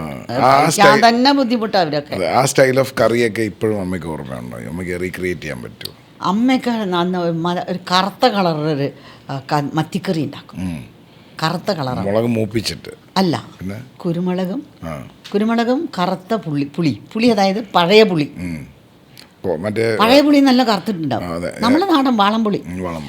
ഇപ്പം എന്നോട് ഓരോ കുഞ്ഞു മക്കളൊക്കെ ചോദിക്കും, മുത്തശ്ശിയുടെ ആ കറുത്ത മത്തിക്കറി ഓർമ്മ ഉണ്ടോ അതൊക്കെ ചോദിക്കും. അത് കറുത്ത മത്തിക്കറി, അതായത് പിന്നെ ഇതാ ഞാൻ പറഞ്ഞില്ലേ ഇപ്പോൾ നെല്ലിക്ക, നെല്ലിക്ക ഉണക്കിയ നെല്ലിക്ക, അതിനകത്താണ് ഈ കറുത്ത അതിലാണ് ഉണ്ടാക്കണേ ഈ പുളിയൊക്കെ ഒഴിച്ചിട്ട് ഈ മത്തി ഉണ്ടാക്കണേ. കറുത്ത കളർ. കറുത്ത കളറാ, നല്ല ടേസ്റ്റാണ്. ചെറിയ ഉള്ളിയൊക്കെ വറുത്തിടും. അത് അമ്മയ്ക്ക് റീക്രിയേറ്റ് ചെയ്യാൻ പറ്റുമോ? എനിക്ക് ഓർമ്മയില്ല, നോക്കണം. അല്ല, ചെയ്തിട്ടുണ്ട് ഞാൻ. പിന്നെ ഇപ്പം ഞാൻ കുറച്ച് ചെയ്യാത്തതുകൊണ്ടാണെന്ന് തോന്നുന്നത്. ഉണ്ട്, അതൊക്കെ വറുത്തരച്ചിട്ട്. പിന്നെ കൊത്തമ്പാല എന്നാ പറയാം നമ്മൾ, കൊത്തമല്ലിക്ക് കൊത്തമ്പാല. കൊത്തമ്പാലയും ചുമന്ന ഉള്ളി, കുറച്ച് ചുമന്ന ഉള്ളി, പിന്നെ ചുവന്ന മുളകും, അത് നല്ലോണം വറക്കണം. അതെ, അതാ ഞാൻ പുറമെ വന്നത്. നല്ലോണം വറക്കണത്. അത് വറുത്ത് കരിയാണ്ട് എടുത്തിട്ട് അതാണ് അരക്കണം അമ്മിയിൽ. റിക്രിയേറ്റ് ചെയ്താലേ മിക്സിയിലൊന്നും അരച്ചപ്പോൾ ശരിയാവില്ല. അത് അമ്മിയിൽ തന്നെ അരക്കണം. കാരണം ആദ്യം മുളക് അരക്കണം, പിന്നെ കൊത്തമ്പാല വറുത്തത് അരക്കണം, അവസാനം ഈ ഉള്ളി അരയ്ക്കാൻ പാടുള്ളൂ. ഉള്ളി അധികം അരയാൻ പാടില്ല. അരയണം, പക്ഷെ ഇതിൻ്റെ അത്ര അരയാൻ പാടില്ല. 3 3 ടൈപ്പാണ് അരയ്ക്കൽ. അത് പിന്നെ അതേമാതിരി ഇത് കുടത്തിലിട്ട് വെച്ചിട്ടുണ്ടാവും ഈ ഉണങ്ങിയ നെല്ലിക്ക. ആ ഉണങ്ങിയ നെല്ലിക്ക എടുത്തിട്ട് ഒന്നിങ്ങനെയൊക്കെ കഴുകിയിട്ട് അതിനും കൂടി ഒന്നിങ്ങനെ മെല്ലെ ഒന്നിങ്ങനെ കുത്തി ചതച്ചെടുക്കുക. കട്ട പാടില്ല. അങ്ങനെ അതാണ് അതിലിടുന്നത്. അതിൻ്റെ ഉള്ളി ലാസ്റ്റാണ് ഉള്ളി വറുത്തിടുക. പിന്നെ അത് പുളി ഒഴിച്ചിട്ട് ഇത് പാകാവുമ്പോൾ മത്തി അങ്ങോട്ട് ഇട്ടിട്ട് അത് വരുമല്ലോ. മത്തി പെട്ടെന്ന് പോകുമല്ലോ. അതിലെ മഞ്ഞളും എല്ലാം കൂടി അതിൽ കടന്നുകൊണ്ട് പോകും. വെന്ത ഉടനെ പിന്നെ അത് കഴിഞ്ഞാൽ അത് വാങ്ങി വെച്ചിട്ട് കരുവേപ്പിൻ്റെ ഇല താത്തി, പിന്നെ കുറച്ച് കരുവേപ്പിൻ്റെ ഇല ഈ ചെറിയ ഉള്ളി നല്ലോണം മൂപ്പിക്കും. വട്ടത്തിലരിഞ്ഞിട്ട്, നീളത്തിലല്ല, എല്ലാം വട്ടത്തിലരിയും. വട്ടത്തിലരിഞ്ഞിട്ട് അത് നല്ല മൂപ്പിച്ച് അതിലൊഴിക്കും. അപ്പോഴേക്കും നല്ല ഗുമ്പുഗുമ വാസനയും വരും. ഇത്രയും വെരുക്കാണ് ഈ മത്തിക്കറി വയ്ക്കുന്നത്. അതൊക്കെ വയ്ക്കും. ചെറിയ കാര്യം. അതിൻ്റെ മുത്തശ്ശിയായിരിക്കും. മുത്തശ്ശിയൊക്കെ ഞാനിപ്പോൾ ഈയിടെ ഞാൻ ആരോട് പറഞ്ഞറിയോ, ഇവർ നമ്മളല്ല ജിമ്മിൽ പണിയെടുക്കില്ലേ, എന്നിട്ട് മുത്തശ്ശി ഞാനെൻ്റെ നോക്കി നിന്നുണ്ട്. എൻ്റെ മുത്തശ്ശി അങ്ങോട്ട് തിരിഞ്ഞിട്ട് അരയ്ക്കുക, ഞാൻ അപ്പുറത്ത് നിന്ന് ഇങ്ങനെ നോക്കും. മുത്തശ്ശിയുടെ ഫിഗർ ബ്ലൗസ് ഇട്ടിട്ടുണ്ടാവുള്ളൂ. ഒരു മെലിഞ്ഞ സ്ത്രീയാണ്. എല്ലാം നിറവ് വെളുത്ത് മെലിഞ്ഞ് കടിപ്രദേശം നമ്മൾ പറയില്ലേ, ഈ അരക്കെട്ട് ഇത്രയേ ഉള്ളൂ. എന്നിട്ട് ഇങ്ങനെ ഇരുന്നിട്ട് അരയ്ക്കുക. ഞാൻ പറയാം, എൻ്റെ അമ്മ പോയത് എന്തായി അത് ഫിഗർ എന്നൊന്നും പറയാറില്ല. ഞാൻ എന്തൊരു ഭംഗിയായി മുത്തശ്ശി, വല്ല പെയിൻറ്റിങ് മാതിരി ഉണ്ട് പറയും ഞാൻ. നീ എന്താടി പറയണ തിരിഞ്ഞ ഒന്നുമില്ല അങ്ങനെ തന്നെ ഇരുന്ന് അരച്ചോളൂ പറയും ഞാൻ. അങ്ങനെ ഇരുന്നാണ് അരയ്ക്കണത്, കുന്തിച്ചിരുന്നിട്ട്.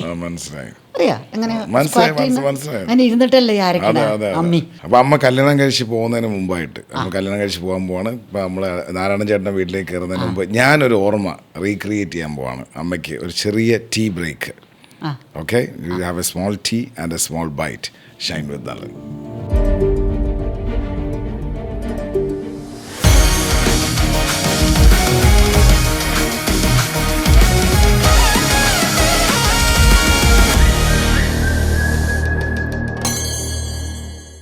Welcome back, shine with Nalan. നമുക്കൊരു ടീ പ്രിപ്പയർ ചെയ്യാണ്. സ്മോക്ഡ് ടീ ആണത്. സിനമൻ സ്മോക്ഡ് ടീ എന്നാണ് പറയും. ഓക്കെ, സിനമൻ നമ്മൾ സ്മോക്ക് ചെയ്യണം. സ്മോക്കിനകത്ത് ഇങ്ങനെ സ്റ്റാൻഡ് ചെയ്യും. കണ്ടോ, കാണാൻ വയ്ക്കും. കണ്ടു രസമല്ലേ? ഇനി അതിലേക്ക് നമ്മൾ സ്മോക്ക് അതിനകത്ത് തന്നെ ഉണ്ട്. പിടിച്ചോ, കുടിച്ചോ.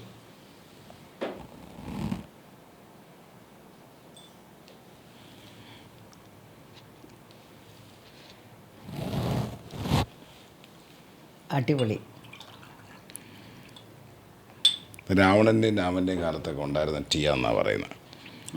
ചിയ അല്ലേ? ആ കാലത്ത് ഞാൻ ദിവസം കഴിക്കുന്ന സാധനമാണ് ചിയ സീഡ്. രാവണൻ്റെ കാലത്ത് അമ്മ ഉണ്ടായിരുന്നു. രാവണൻ്റെ കൂടെ അല്ല, അതെ, അതിൻ്റെ കൂടെ തന്നെ അത്രയും കാലത്തുള്ളതാണത്. അല്ല, ശരിക്കും ചിയ സീഡിൻ്റെ സ്റ്റോറി പഴയ കാലം. പിടിക്കും, ഇതൊരു എള്ളുണ്ട. എൻ്റെ ഫേവറേറ്റാണ്. സാധാ കിട്ടുന്ന എള്ളുണ്ട. ഇതതിൻ്റെ അച്ഛനാണ്. ഇതിപ്പോൾ അതെ,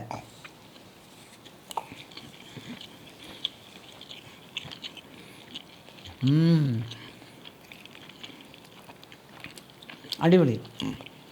സ്റ്റാൻഡ് അതിൻ്റെ കൂടെയുള്ളതാണിത്.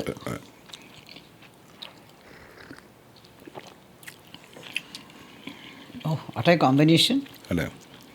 വളരെ വളരെ നന്നായിട്ട്. തീ വേണ്ട അതിന്, വേണ്ട. അപ്പോൾ പിന്നെ ഗ്യാസ് ഇല്ലെങ്കിൽ എന്തെങ്കിലും ഉണ്ടാക്കി കഴിക്കാമല്ലോ വെച്ചിട്ടാണ് ഞാൻ ചോദിച്ചത്.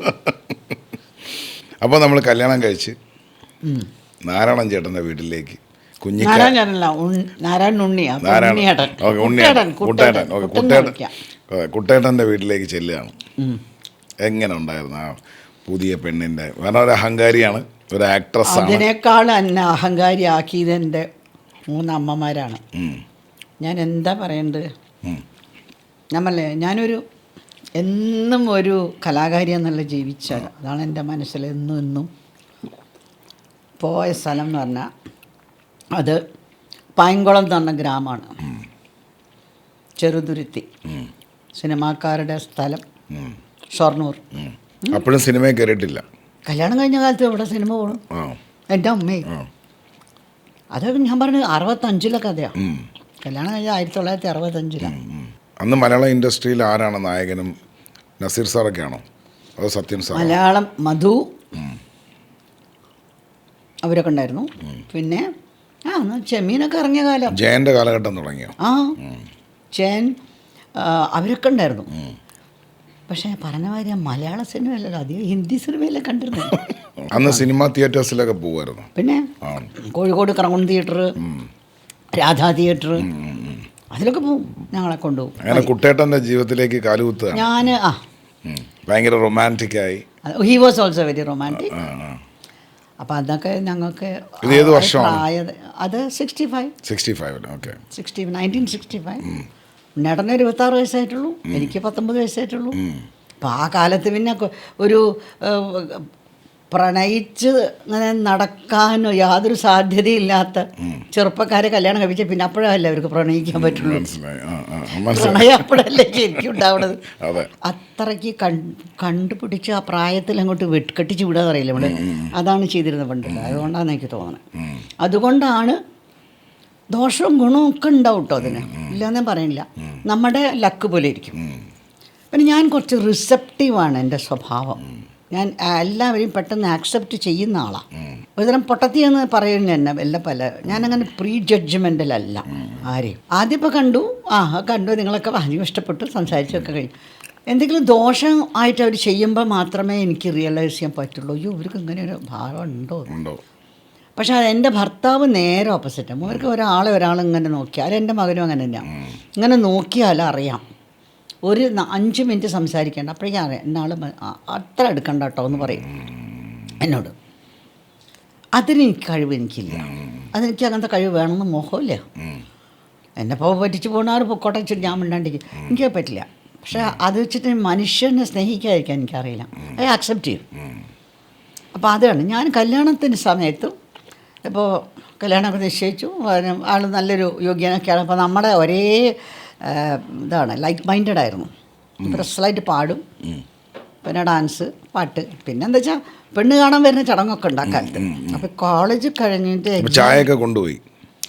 ചായ കൊണ്ടുപോയി എന്ന് പറഞ്ഞാൽ ഉണ്ണേട്ടനും അതുണ്ട്. ചായയാണല്ലോ നമ്മുടെ സാധാരണ പരിപാടി. അപ്പോൾ മുത്തശ്ശി ഒരു കല്യാണം പെണ്ണ് കാണാൻ വരുമ്പോൾ നമ്മളെ അമ്മായിമാര് അവരൊക്കെ വരും. ചെറുക്കനെ കണ്ടായിരുന്നു. പിന്നെ ഉണ്ണേട്ടൻ അന്ന് മറ്റേ സിയറ്റ് ടയേഴ്സിൽ വർക്ക് ചെയ്യാണ് എക്സിക്യൂട്ടീവായിട്ട്. അപ്പോൾ അന്നത്തെ ഈ റെപ്രസെൻറ്റേറ്റീവ്സ് എന്ന് പറഞ്ഞാലാണ് അന്നൊരു കുരിക്കൂടെ എൻ്റെ ഏട്ടനും ഉണ്ടായിരുന്നു. അല്ല മൂപ്പർക്ക് അങ്ങനെയാണ്, മൂപ്പരങ്ങനെയല്ല, നിറയെ ചുരുണ്ട പിടിയാണ്. അപ്പോൾ അതൊക്കെ അങ്ങനെ സ്റ്റേജിൽ ഇങ്ങനെ എന്താ പറയുക, വാസലിൻ വെച്ച് ബ്രിൽ ക്രീം അതൊക്കെ പുരട്ടി അത്യാവശ്യം ലാക്ടക്കലമ്മനൊക്കെ ഇടും വരും. അത് അല്ല, മൂപ്പര് ഇത്തിരി കൊമ്പനായിരുന്നു. കൊമ്പനായിട്ട് ഒരു ചുങ്ങരൊക്കെ ആയിട്ടാണ് വന്നത് കാണാൻ. പെണ്ണുണ്ട് പോയി, പെണ്ണ് കാണാൻ വന്നു. അപ്പോൾ വർത്തമാനമൊക്കെ പറഞ്ഞു. അമ്മയുടെ ജീവിതത്തിലെ ആദ്യത്തെ പെണ്ണ് കാണൽ. പെണ്ണ് കാണൽ അല്ല, അതിൻ്റെ മുമ്പ് ഒരു പെണ്ണ് കാണൽ ചെക്കനല്ല വന്ന്. അതൊരു തമാശയാണ്. എനിക്ക് വലിയ ഇഷ്ടമൊന്നും ഉണ്ടായിരുന്നില്ല കല്യാണം കഴിക്കാൻ. നമ്മളെ മനസ്സിൽ വേറെ ആളുണ്ട് ആ കാലത്ത്, കോളേജ് പഠിക്കല്ലേ. അപ്പോൾ ഇങ്ങനെ വെച്ച് കല്യാണം. അപ്പോൾ ഏതോ പെണ്ണ എനിക്ക് പേര് കേട്ടപ്പോൾ ഒന്നും ഇഷ്ടപ്പെട്ടില്ല. അങ്ങനെയൊക്കെയാണല്ലോ, ഇതെന്ത് പേര് അയാളെ പേര്, ഏതോ ഒരു വർമ്മ എന്നൊക്കെ പറഞ്ഞിട്ട്. അപ്പോൾ 2 പേര് വയസ്സന്മാർ കാണാൻ വന്നു വൈകുന്നേരം, പ്രായമായിട്ടുള്ള 2 കാരണന്മാർ. അപ്പോൾ അമ്മയും അച്ഛനും ഒക്കെ ഉണ്ട്. ഇവരിങ്ങനെ അവർ പടി കടന്ന് വരുമ്പോൾ എനിക്ക് അറയുന്നു നോക്കിയാൽ കാണാം. അത് എനിക്ക് എൻ്റെ എഴുത്തിക്ക് അനിയത്തിക്ക് എൻ്റെ കൂട്ട് നിൽക്കും. അനിയനുണ്ട്, അവനും നിൽക്കും. അപ്പോൾ എന്നൊക്കെ പറയും. അപ്പോൾ നോക്കും. നോക്കിയപ്പോൾ 2 പേര് പ്രായമുള്ളവർ വന്നു. എനിക്ക് അവരെ കണ്ടപ്പോൾ പിടിച്ചില്ല. അവരെ അപ്പിയറൻസ് എനിക്ക് ഇഷ്ടമായില്ല.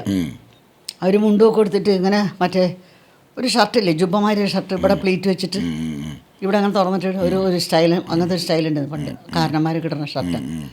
അതൊക്കെ ഇട്ട് ഒരു ചോലിലൊരു മുണ്ടൊക്കെ ഇട്ട് 2 പ്രായമായിട്ടുള്ളവർ വന്നു, അത് കയറിയിരുന്നു.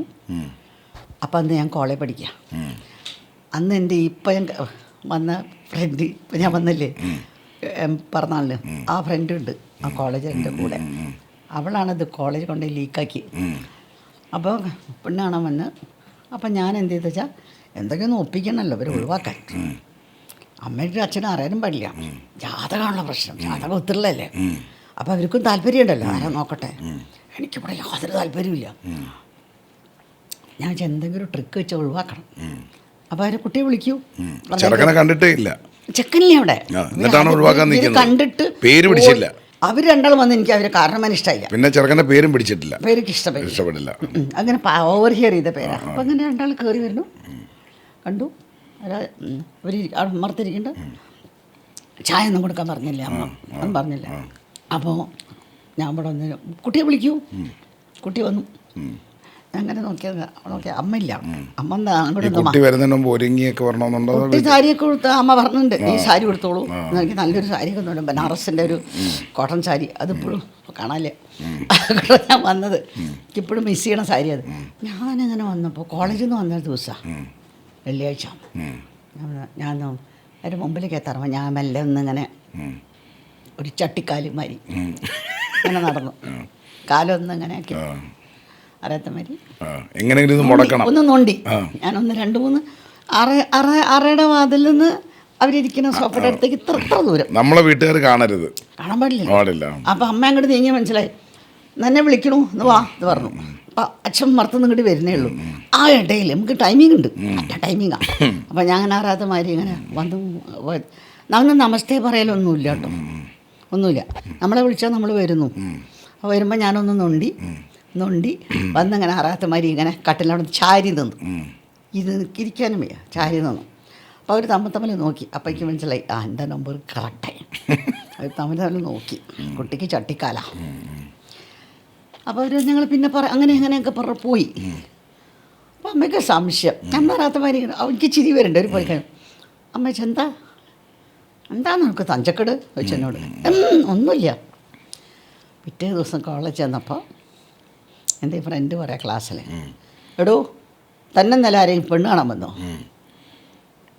2 പ്രായമൊക്കെയുള്ള 2 പേര് വന്നു, 2 കാരണന്മാർ വന്നു. അല്ലടോ തനിക്ക് നൊണ്ടിക്കാലുണ്ട് എന്ന് അവർ പറഞ്ഞു. അവർക്ക് ആ കുട്ടിക്ക് എന്തോ കാലിന് കുഴപ്പമുണ്ട് കേട്ടോ, ആ കുട്ടി നോണ്ടിയിട്ടാണ് നടക്കണത് പറഞ്ഞു.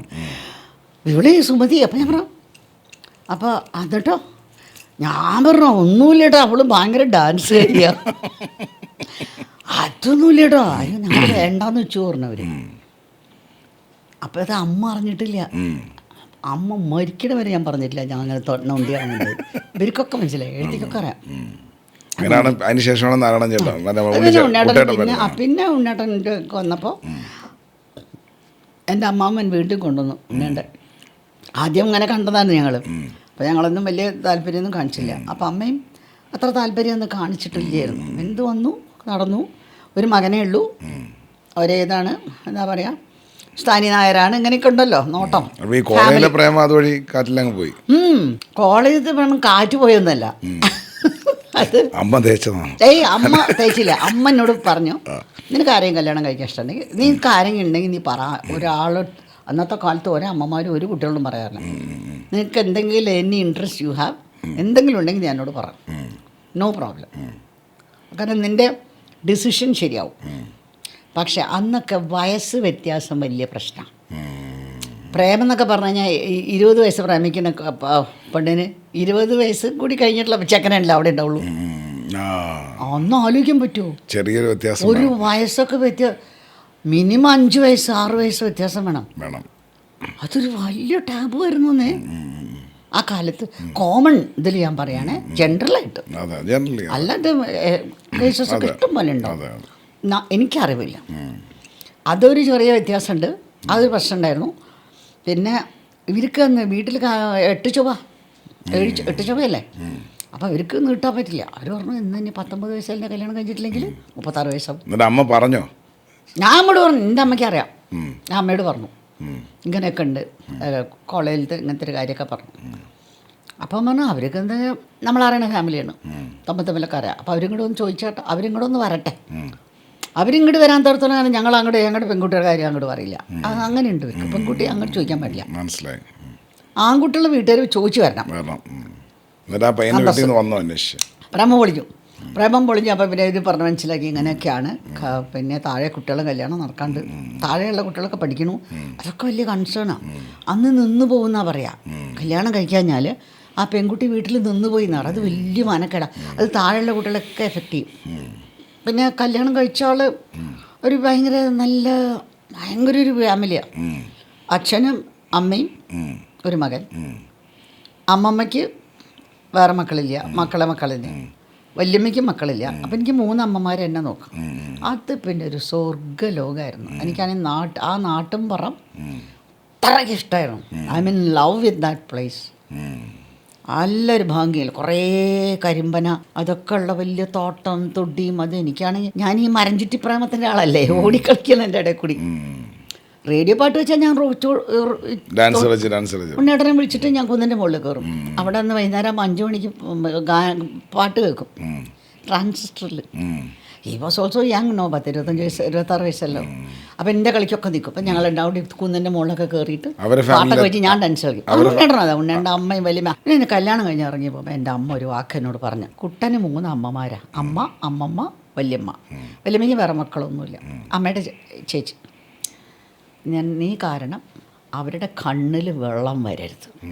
അവരുടെ കണ്ണിൽ എന്ന് അവർക്ക് നീ കാരണം വന്നാൽ അത് എനിക്ക് ഒരിക്കലും ഗുണം പിടിക്കില്ല. കല്യാണം കഴിഞ്ഞ് പോകുമ്പോൾ അവരുടെ അമ്മ മകൾക്ക് കൊടുത്ത ഉപദേശം അവിടെ ഞാൻ ശരിക്കും അവർക്കൊരു ഡോളായിരുന്നു. എന്നാൽ ഉണ്ണേടൻ്റെ താഴെയുള്ള ഒരു പെൺകുട്ടി 3 വയസ്സിൽ മരിച്ചുപോയി. അതിസുന്ദരിയായൊരു കുട്ടിയാണ്, ബ്രില്യൻ്റ് ആയിരുന്നു. ഇപ്പോഴത്തെ പ്രോഡിജി പറയില്ലേ, ആ ഒരു കുട്ടി. അത് മരിച്ചതിന് ശേഷം ഞാൻ ചെന്നപ്പോൾ അവർ വിചാരം ഞാൻ ആ കുട്ടി ജനിച്ചതാണ്. അപ്പോൾ അങ്ങനെ തമ്മിൽ അമ്മമാർ പാവട്ടോ, അവർക്ക് തറവാട്ടുകാരല്ലേ, അപ്പോൾ പഴയ ആൾക്കാരല്ലേ, അവർ നിഷ്കളങ്കരാണ്. പിന്നെ എങ്ങനെ സിനിമയിലേക്കുള്ള എൻട്രി? എനിക്ക് എന്തായാലും സിനിമയിലാവാൻ പറ്റില്ല. ഞാനൊരു പെൺകുട്ടിക്ക്, അതല്ല എൻ്റെ ഈ പുസ്തകം. ഇവിടെയാണ് എൻ്റെ പുസ്തകത്തിൻ്റെ പ്രസക്തി വരുന്നത്. അപ്പോൾ മോനിഷ ഒരു പെൺകുട്ടി ഉണ്ടാവണമെന്ന് ഞാൻ കഠിനമായി പ്രാർത്ഥിച്ചതാണ്. കാരണം എനിക്കോ സിനിമയിൽ അഭിനയിക്കാൻ പറ്റും. പക്ഷെ ഉണ്ണേട്ടൻ കുഴപ്പമില്ലായിരുന്നു കേട്ടോ. ഉണ്ണേട്ടൻ ഭയങ്കര ബ്രോഡ് മൈൻഡഡാണ്. എല്ലാ ഡാൻസിനും എനിക്ക് പാട്ട് പാടിത്തരും. ഞാൻ ഡാൻസ് ചെയ്യാൻ സ്റ്റേജിൽ നല്ല പാട്ടുകാരനായിരുന്നു. ഇന്ന് ഞാൻ ഇങ്ങനെയൊക്കെ ഇരുന്ന് ഇത്രയും ബോൾഡായിട്ട് എല്ലാ കാര്യങ്ങളും കൊണ്ടുനടക്കണമെന്ന് ഉണ്ണേട്ടൻ്റെ ഒരു ഒറ്റ ഇതായിരുന്നു. അങ്ങനെ ഈ ഫിലിം ഇൻഡസ്ട്രിയായിട്ട് അമ്മ എങ്ങനെ കണക്റ്റഡ് ആവുന്നു? ഫിലിം ഇൻഡസ്ട്രിയായിട്ട് എൻ്റെ മകള് വന്നതിൻ്റെ ഇഷ്ടം. ഓഡിഷൻ ചെയ്തിട്ടാണോ അതോ മോളോ? അല്ല, അമ്മ എങ്ങനെയാണ് ഇൻഡസ്ട്രിയിലേക്ക് വരുന്നത്? ഞാൻ തന്നെ, എനിക്കറിയില്ല. എന്നെ വിളിച്ചു, ഞാൻ കളിച്ചു ചെയ്തു. സത്യം ഇന്ന് ഈ ഒരു മിനിറ്റ് വരെ ഞാൻ ആരോടും ചോദിച്ചിട്ടില്ല, ചാൻസ് ചോദിച്ചിട്ടില്ല. മോള് വന്നപ്പോൾ മോള് ഞാനും മനുഷ്യൻ ഉണ്ടായതിൻ്റെ ശേഷം അപ്പോൾ ഭയങ്കര ആഗ്രഹമായിരുന്നു സിനിമയിൽ മോൾ അഭിനയിച്ച് കാണണം. ഒരു ബാലതാരം, ഇത്രയും മോഹം ഉണ്ടായിരുന്നു. വലിയ കുട്ടിയായാലും അയക്കാനും പറ്റില്ല, അതും വിചാരിച്ചു. എൻ്റെ അമ്മ അന്ന് എന്നോട് പറഞ്ഞു, അമ്മ അയക്കോ ചോദിച്ചാൽ നടക്കും. കുട്ടിക്കാലത്ത് എന്നെ സിനിമയ്ക്ക് വിടും. അപ്പോൾ അന്ന് മറ്റേ KR വിജയ, ഒരു സാവിത്രി, മറ്റേ അങ്ങനെ കുറേ പേരായിരുന്നല്ലോ.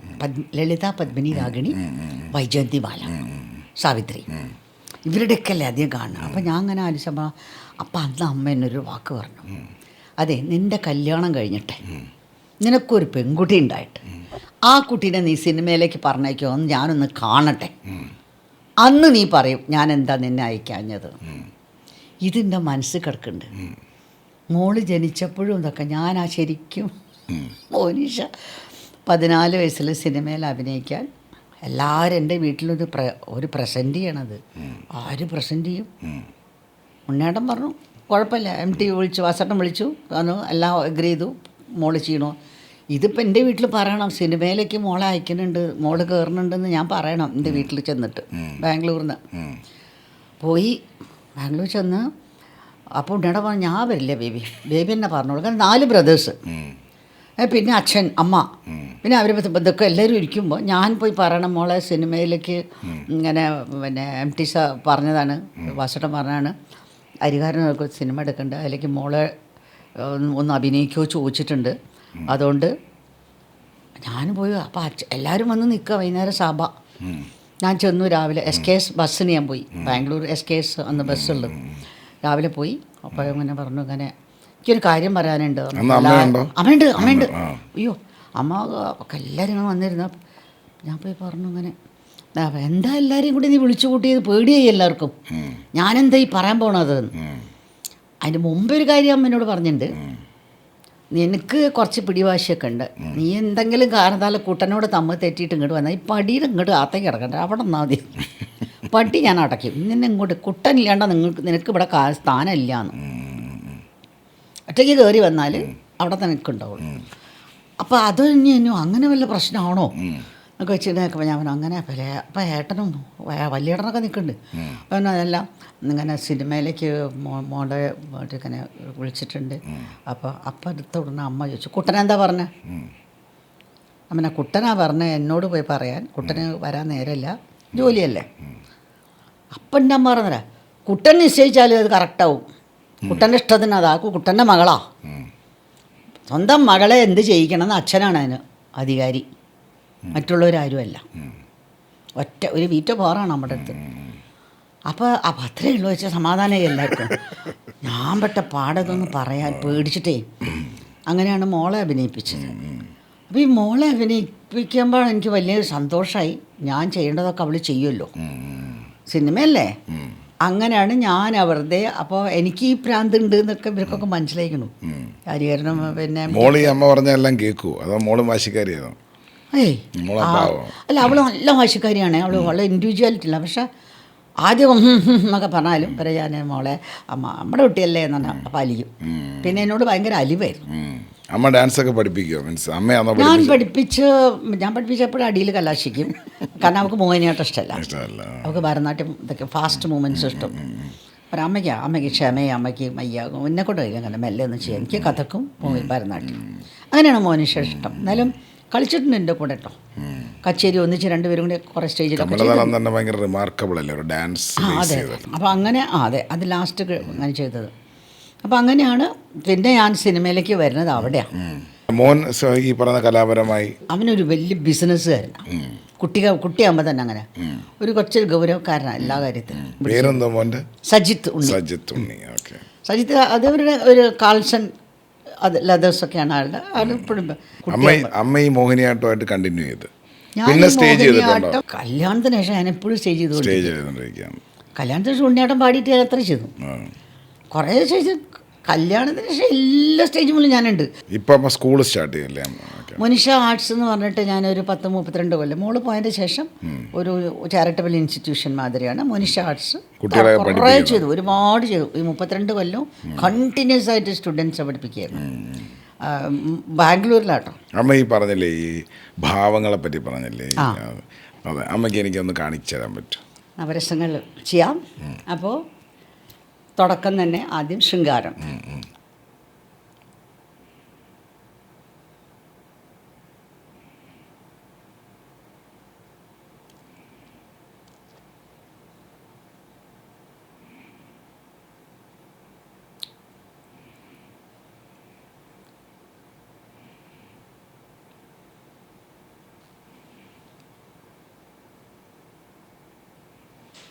ശൃംഗാരം,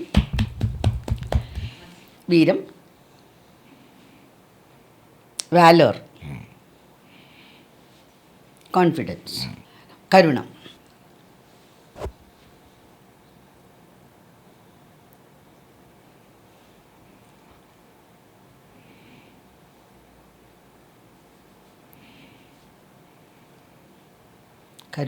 ഹാസ്യം,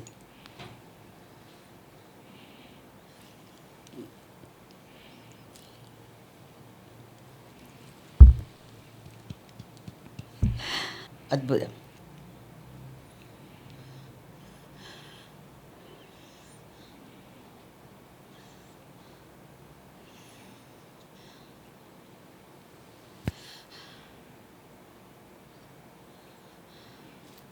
ബീബറ്റ്സ്,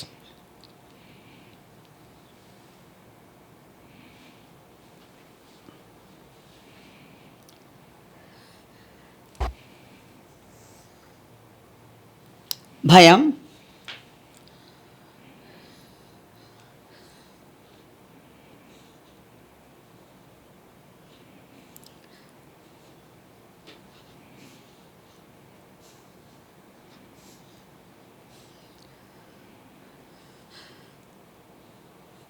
രൗദ്രം,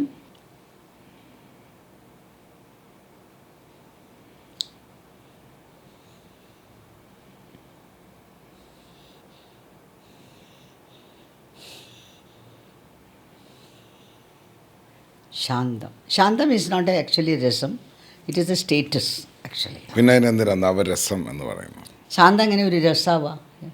ശാന്തം എന്നെ സംബന്ധിച്ചിടത്തോളം, ഞാൻ മനസ്സിലാക്കിയിടത്തോളം, ശാന്തം നമ്മുടെ ഒരു മെൻ്റൽ സ്റ്റേറ്റാണ്. കൂളല്ലേ, അതിൽ രസങ്ങൾ എങ്ങനെ വരും എന്നാണ് എൻ്റെ ചോദ്യം എപ്പോഴും. അപ്പോൾ ശാന്തം നമ്മളെ ഒരു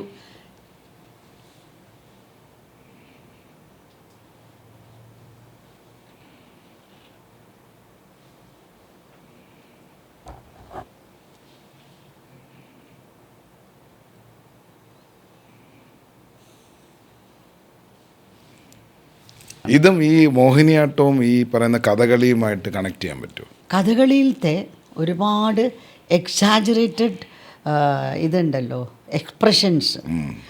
ഇപ്പോൾ ഭരതനാട്യത്തിലെ എക്സ്പ്രഷൻസ് വളരെ ലിമിറ്റഡാണ്. അതായത് ഒരു ചട്ടക്കൂട്ടിൽ നിന്നിട്ട് വേണം ഭരതനാട്യത്തിൻ്റെ ചെയ്യാൻ. അതിന് ഒരുപാട് ഇലോബറേഷൻ പാടില്ല ശരിക്കുള്ള ഭരതനാട്യത്തിൽ. മോഹിനിയാട്ടത്തിന് കൂടുതൽ സ്വാതന്ത്ര്യമുണ്ട്. ഇപ്പോൾ ഇങ്ങനെ പറയണപ്പോൾ നീ ഇന്തമായം ചെയ്യുക എന്നുള്ളത് പറയുമ്പോൾ നീ ഇത്രയേ ഉള്ളൂ. ഭരതനാട്യത്തിന് കാണിക്കാൻ ഇത്രേ കാണിക്കാൻ പറ്റുള്ളൂ, ഇത്രയൊക്കെ വരുള്ളൂ. നമ്മൾ മോഹിനിയാട്ടത്തിൽ കാണിക്കുമ്പോൾ ഇങ്ങനെ പലതും നമുക്ക് ചെയ്യാം. ആ സ്വാതന്ത്ര്യം ഭരതനാട്യത്തിനില്ല. പക്ഷേ മോഹിനിയാട്ടത്തിൽ ഇലോബറേറ്റ് ചെയ്യാൻ ഉള്ള ചാൻസ് നമ്മുടെ കൾച്ചറിൽ കഥകളി ഉള്ളതുകൊണ്ടാണ്. ഇപ്പോൾ കഥകളി ഇപ്പം ഞാൻ കാണിച്ച ഇതിലൊക്കെ ഉണ്ടല്ലോ, ഇത് കുറേയൊക്കെ കഥകളി, ഞാൻ കുറച്ച് കഥകളി കൂടി പഠിച്ചു കാരണം എനിക്ക് ആ കഥകളിയിലത്തെ അത് സ്വാതന്ത്ര്യം നമുക്ക് മോഹിനിയാട്ടത്തിന് കിട്ടും. നമുക്ക് എക്സ്പ്രഷൻ ജാസ്തിയാണ്. ഞാനവിടെ ബാംഗ്ലൂരിൽ പ്രത്യേകിച്ചും ഞാൻ നോൺ മലയാളീസിൻ്റെ ഇടയിലല്ലേ അധികം. ആദ്യമൊക്കെ ഒരുപാട് നോൺ മലയാളീസിൻ്റെ മോഹിനിയാട്ടം ഞാൻ അവിടെ അത് പ്രൊപ്പഗേറ്റ് ചെയ്തുകൊണ്ടാണ് കർണാടക ഗവൺമെൻറ് എനിക്ക് അവാർഡ് തന്നത്, കലാശ്രീ അവാർഡ്, ഗവൺമെൻറ്റിൻ്റെ അവാർഡ് എനിക്ക്.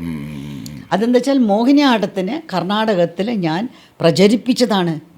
അവർക്ക് ഏറ്റവും വലിയ സന്തോഷം എന്നെ റെക്കഗ്നൈസ് ചെയ്തു. ഇനി അമ്മയെ ഒന്ന് ഞെട്ടിപ്പിക്കുന്ന രീതിയിൽ കുറച്ച് റാപ്പിഡ് ഫയർ ക്വസ്റ്റ്യൻസ് ചോദിക്കാം.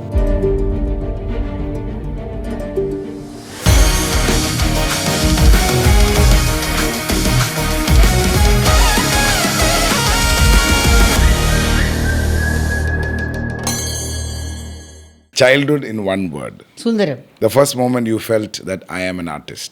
I'm born like that, so I don't know. One place that shaped your journey the most. കല്യാണ മണ്ഡപം. Motherhood in one line. Awesome.